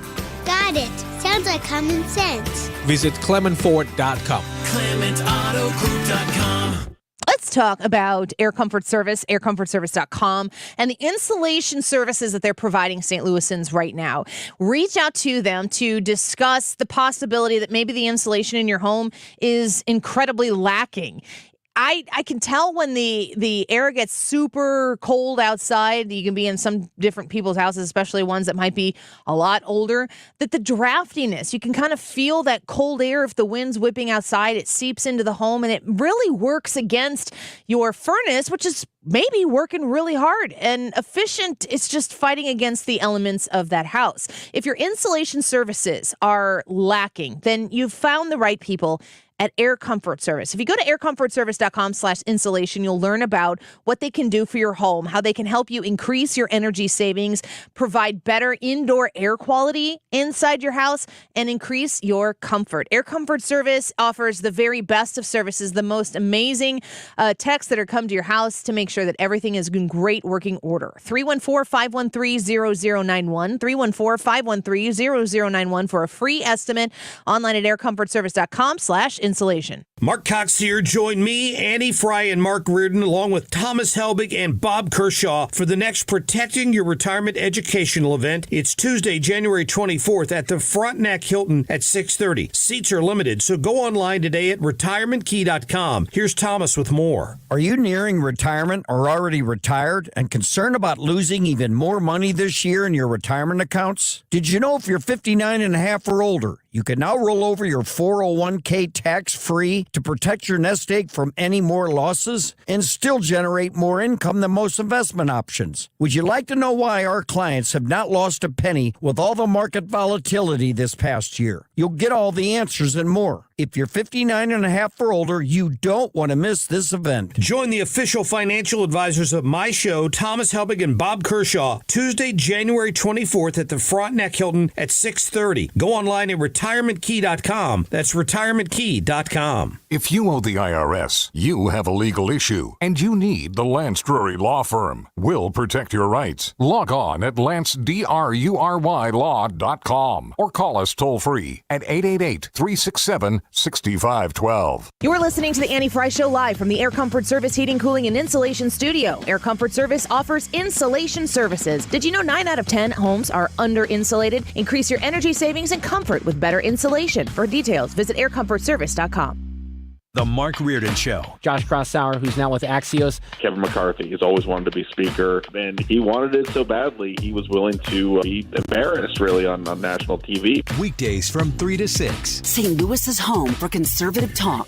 Sitting in the morning sun, I'll be sitting when the evening comes, watching the ships roll in.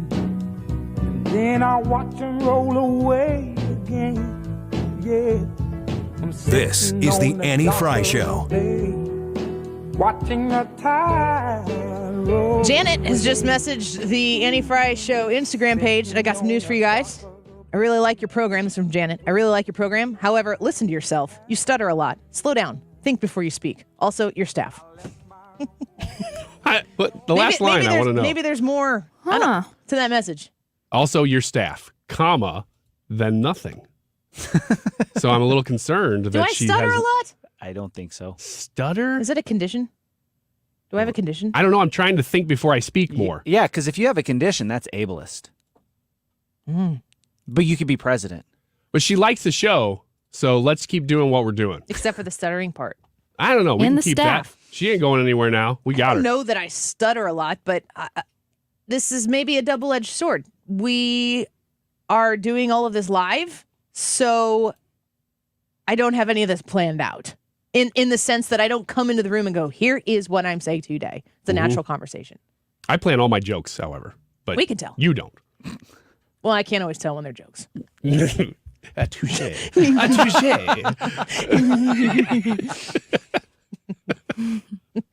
Janet, we'll work better. Whoa! Whoa!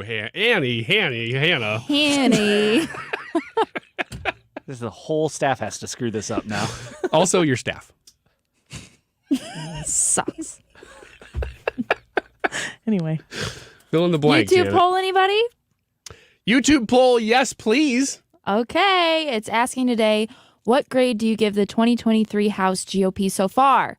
An A, a B or a C, a D, or a failing F?